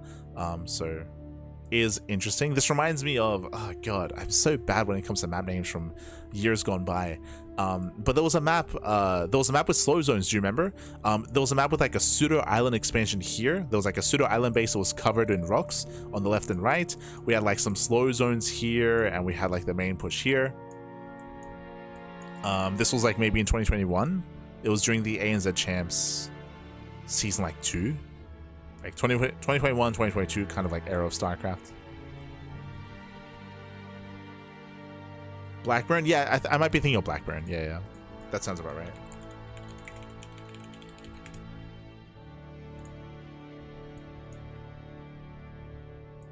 Yeah, I'm thinking of Blackburn. So it's something we don't really see often anymore. Like it's been a while since we've had a map quite like this, quite like Blackburn, I should say. Anyway, coming back to it, there are some unique features. We do have our main base. Our main base does have a hybrid expansion right next to it on the right hand side, with a Reaper Cliff leading into it as well. We'll get to the hybrid expansion. We have our ramp leading down to the low ground. Once again, we have our main and natural with a little bit of greater separation between the two of them. Potentially we can have like Blink Stalker reaction coming into the main from the hybrid base, but it does feel quite awkward to, I mean there's no rotation potential if that's the case, so it does feel a little bit awkward. I don't know if there's really much concern regarding that. We do have our natural, we do have our linear third base and triangular third base options. When it comes to the hybrid expansion, it's a really unique hybrid base. We do have a worker path going straight here to make it a little bit easier to expand to, but it's very difficult to defend. It's very isolated. Maybe that's a better way of putting it. There's a large ramp leading into it, and trying to reinforce this position with a ground-based army is impossible. Like, you have to engage here from the top side instead. So it does seem quite difficult to actually maintain this base, which I'm okay with. It might even call for just a full gold expansion instead, depending on how difficult it is to defend, right? Like you might even want like a greater incentive here, potentially. So we have our natural, we have our more exposed third. I say exposed third because we have a wide entrance here coming into the third base, likewise a wider entrance here as well. So 2 wider entrances. I mean, the tower does help. You can knock down the tower. You can close off one of these ramps to make it more defendable. Likewise, you can also go for the linear expansion instead. Because of the shorter rush distance by ground, it might be necessary to just expand linearly, just because it might be too difficult to defend, especially because of the healing pad. This healing pad feels a little bit controversial. It feels a little bit brutal. So what I mean by that is we have our healing pad here in the center of the map. This is different to Persephone. On Persephone, technically it was in the center, but it was still off to the side. Like, it was still threatening the third and fourth bases more so than the natural. It was still off towards the left-hand side, and on top of that, it was further out. The distance between the healing pads and your natural bases was a lot longer. Here, it's just more involved, right? The location is a lot more involved. It's a lot more applicable to when it comes to main pushes. I can see a 2-base all-in coming across the map, hitting the triangular third expansion, and then when units get low, you pull back and you heal, right? All you have to do is just pull back a little bit and heal up in the center. Obviously, there's no, there's air blockers. That does help when it comes to Banshee Harass and Oracle Harass, and I guess Mutaplay as well. So I would say that's a good thing, but this is still a really crazy healing pad. Like, again, it's very it feels very central to like all-ins and aggression and pushes here, pushing across the map. This is also why I assume that we'll be seeing more linear third bases, because if we expand towards the top side and even take this as a fourth location as well, then this healing pad is less applicable, right? Like it's less reasonable to assume that we have an all-in hitting this area and then to pull units all the way back here towards the healing pad and then all the way forward. The distance here is it's more meaningful, and it does hurt a lot more when it comes to the aggressing player. But if you take this triangular third, like, yo, it feels a little bit brutal. Maybe the name of the game would be to take this third base and then to situate your army here on the high ground and fight at the healing shrine and try to fight for the healing shrine instead, and take this forward fourth base. That's another option, right? To expand towards your opponent and to try to contest the healing shrine instead. It's a bold move. It's a bold move having the healing shrine here in the center, is what I will say. It's bold, Pappy. It's bold.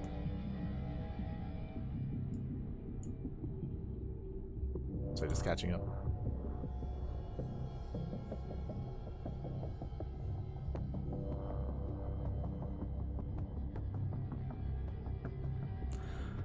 Just catching up. Dynamic isn't a category anymore. I mean it is, right? Like we have a dynamic tab. Unless you mean like what it has become is different to what it once was.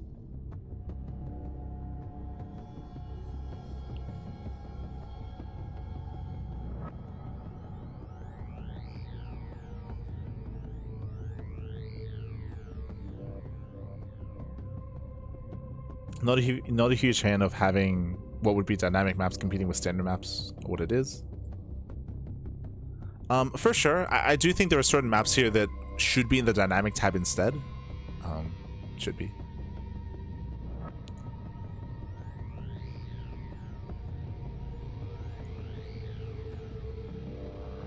How categories work is super weird because they technically aren't supposed to matter, but they do. They don't really help freestyle maps.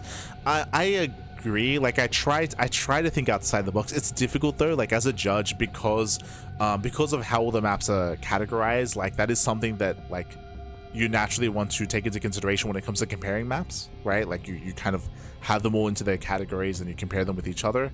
I would say that a map like this, I wouldn't compare to the other standard maps that we've seen so far. Same with it's this map and like Rainfall, right? Like Rainfall is the other one that comes to mind.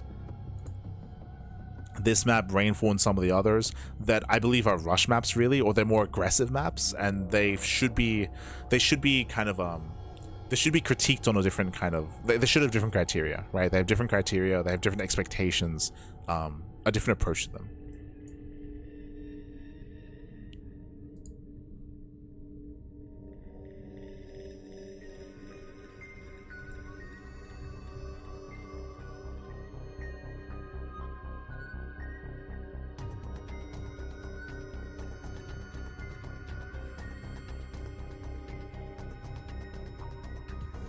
You have a dynamic tab? I have a dynamic tab. Yeah.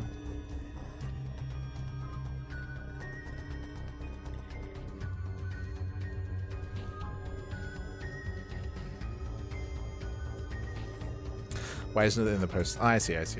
But yeah. Once again, to reiterate, like we do have a dynamic tab. It's there, but I guess it is constructed by Wax. Old mate Wax.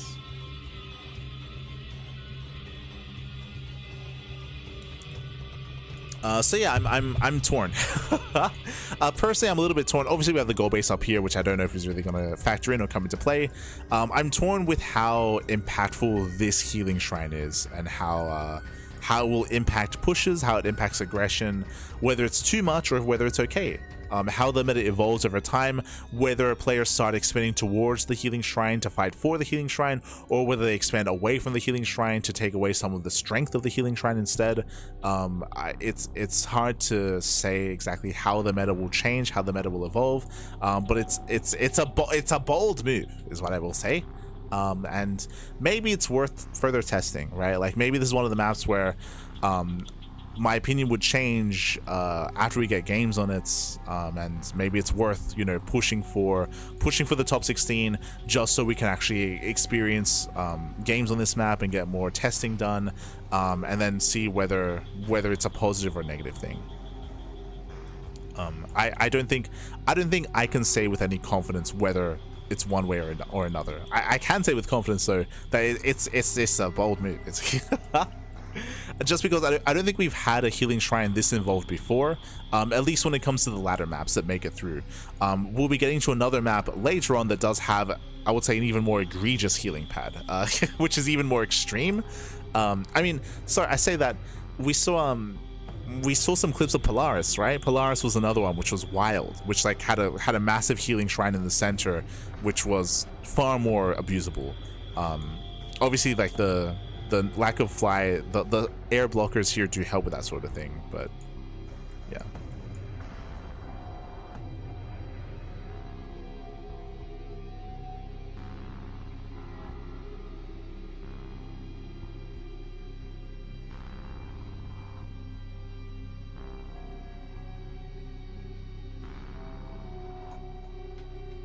That's the guy in every TL thread. Oh. Oh no. Is there someone that's very opinionated about healing shrines? Not like this.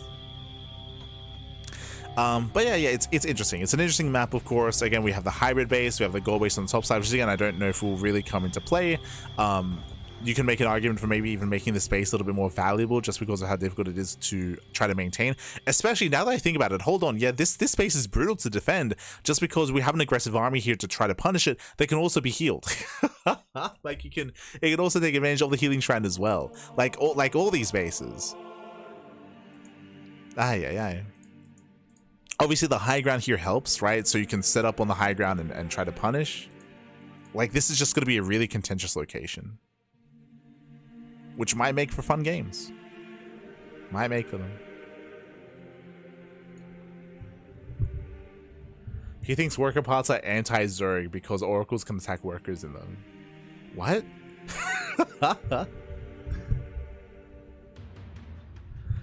There's a guy who literally spends his free time hunting down every shrine mentioned to shit on it. I see. I see. He's a clown, Babby is a clown. Smoge.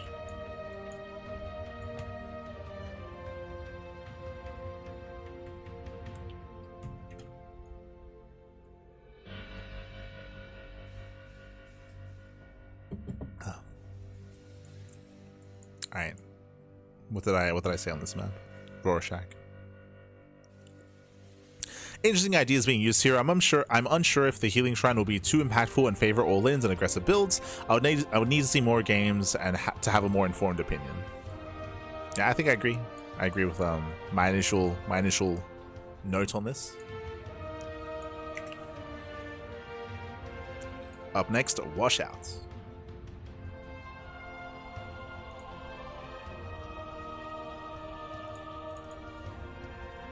We're almost there.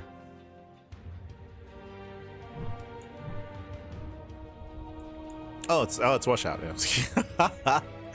Maybe a little bit less to say about this. Washout has a massive entrance into the main base, so we do have more access here when it comes to Blinkstalker aggression. Bear that in mind when it comes to this map. We do have our natural as well, which is also further out. So we have and it's also a wider entrance here as well. So we have a more exposed, like kind of natural and main base setup. The entrance here into the natural is further out, which does make it more accessible into this area in between the bases. Likewise, we have our triangular third base, which is on the high ground, has a wider entrance here as well. So we have a decent 3-base setup, which does have some aggressive options for the opposing player. We have our low ground fourth base, which is a hybrid expansion with the massive cooling towers that can be knocked down to destroy mineral patches. I guess what I'm torn about here is that I don't know how impactful these cooling towers really are. It's a really cool idea.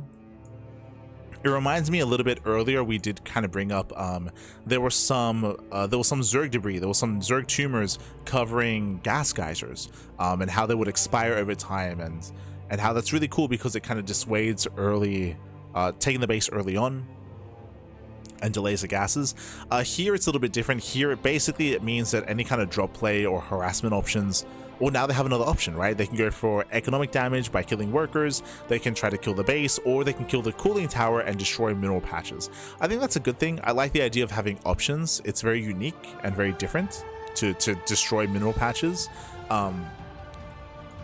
so far when it comes to games that we've seen, this map is a part of Pegasus Cup. It's a part of Pegasus Cup, but we actually haven't seen these come into play. Maybe I've missed some of the games on Pegasus Cup, but for the most part, like, we haven't seen seen the towers knocked down and seen a longer and later game setup. But at the same time, I'm also a little bit behind. There's like a couple of weeks here and there where we haven't casted Pegasus Cup, so maybe there are better examples of that. Maybe. So it's an interesting idea, interesting concept, but I don't know how impactful it really is. We do have our center expansion. The center of the map does open up a little bit further here once the rocks get knocked down. Once they get opened up, it's actually very open. Yeah, very open in the center. So more exposed natural, more exposed third, open center of the map, open area here in towards the fourth base. It's a map that does seem much more difficult to be defensive on and to turtle on. And we have seen more open third and fourth bases, to be fair. Like, this isn't like too egregious. We've seen some crazier maps. But I will say that nothing really speaks out to me about this map. Yes, it's more open and more accessible, and there's some unique features here and there, but I don't know, it doesn't strike me as I don't get as excited for something like this. It's interesting. Maybe it's because we've already seen games on this and it hasn't really, we haven't seen too much from that. Maybe. What were my comments? The destructible towers are a unique idea, however it only comes into play in longer games. It's a nice option to have as a harassing player, however I don't know how impactful it will be. Yeah. It's kind of what I mentioned.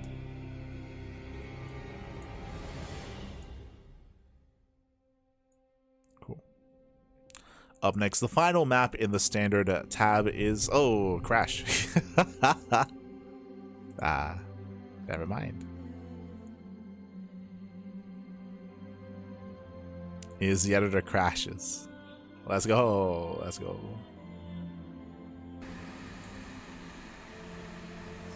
Okay, we're back. Crash is my favorite map. True. There you go. We are on Containments. Containments are similar to the previous map, actually. So I do recall that these last two maps are quite similar in that nature. Also short rush distance by also horizontal spawns, also shorter rush distance by ground. Very similar to the map that we just experienced on. Very similar to Rorschach. Similar to Burnout. Sorry, not Burnout. Blackout. Blackburn, that's it. But instead of Rorschach having the more pockets, more isolated hybrid expansion, we have the hybrid expansion here. In the center, blocked off by these rocks, at least somewhat.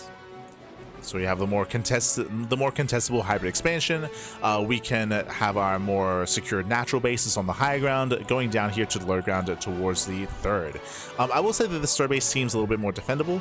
We do have rocks on the right hand side blocking and a kind of harassment option. We do have this center pillar, which does limit the attacking army as well, pushing into a concave, and also things like force fields, storms, splash damage can be very effective as the army is going to be clumping up here in very narrow locations. So much more defendable third base. We have the high ground linear third as well on the high ground here, which is also quite secure. I would say the area outside of or in between the bases is a little bit more accessible if you do expand towards the top side. True. This area is more accessible. Depending on how you expand, right? Do we just take these northern bases, or do we expand towards our opponent instead? Likewise, there's not too much else going on. Right, sorry, slow zones. We have slow zones outside of the main. This does help with the rush distance by air. Because of the close spawn locations, it does mean that oracles, banshees, drop play does hit faster, so this does help with that sort of thing. I believe Rorschach didn't have slow zones, but that does help. Taking that into consideration.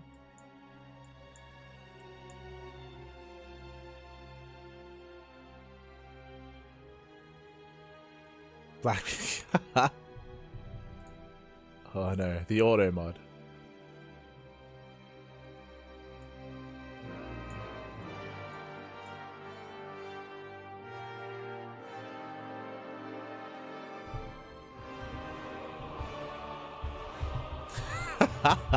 Yes, Blackburn is very disrespectful. True, true. Very disrespectful. It's a map we do not speak of in this chat. Oh, no. I still read an unsure. Oh, oh. Here we go. Wait, what? Wait, what? Why do I... why is the red disappearing, Pappy? Oh, no.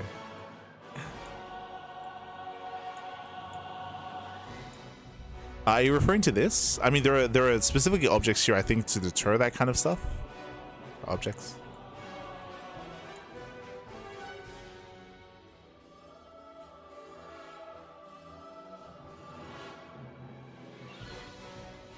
The hexagonal pillars. Oh, you mean this? Oh.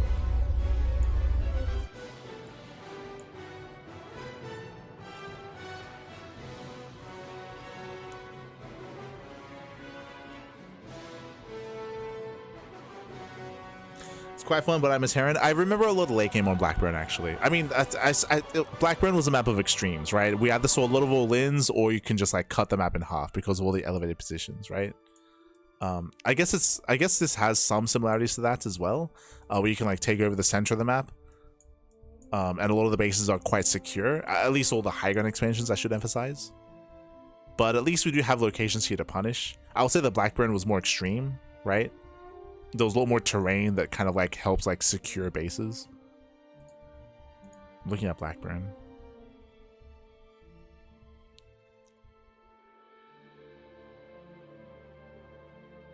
Yeah, because of all the rocks, right? There was a bunch of rocks, a bunch of terrain. Basically, Blackburn had like mineral walls here.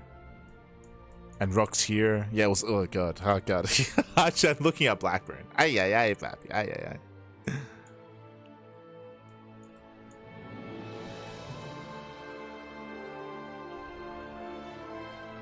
It's red. Yeah, yeah, it's red. Not a Colossus pillar. I don't know why, like, if you zoom out too much, the red disappears. If you zoom in, it's there. And then if you go, like, this, it's a little bit inconsistent with where it shows certain things.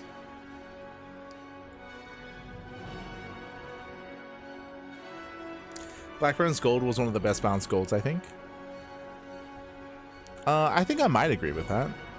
I'd have to think about other bases with gold expansions.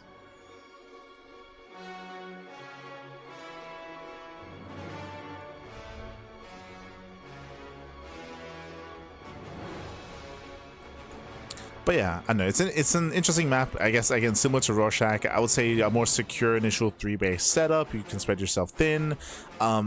It might be a little bit too choky. There aren't really many like angles of like attack to like engage with an army or counterattack or flank an army either. A lot of points of elevation. Not as defensively extreme as Blackburn though, true. If we want to compare. What did I mention on this map?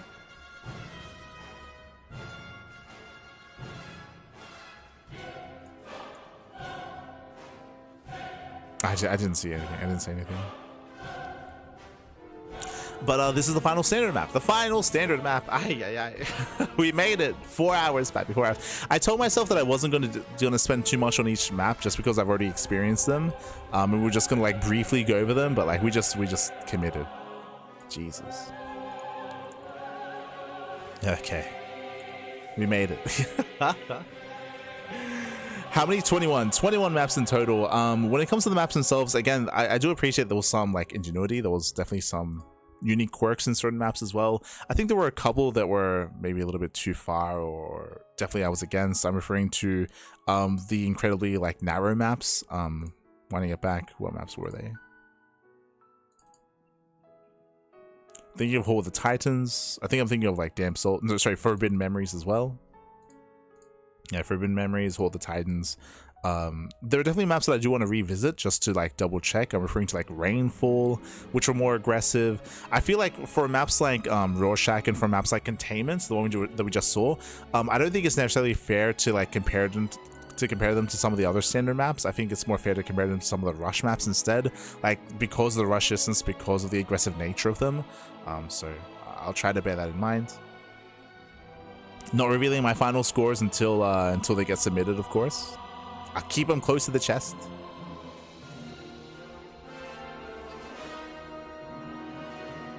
Welcome back, Avex. Welcome back. Whew. And we're going to be going on a short break. I'm going to take a moment here. As we're already 4 hours in. I'm going to be taking a short break, and when we come back, we'll be going over through all of the rush maps. Remember, there are four categories here. We have macro maps, rush maps, standard maps, and dynamic maps. The standard map pool is the largest, and we just went through it. Just went through all the standard maps.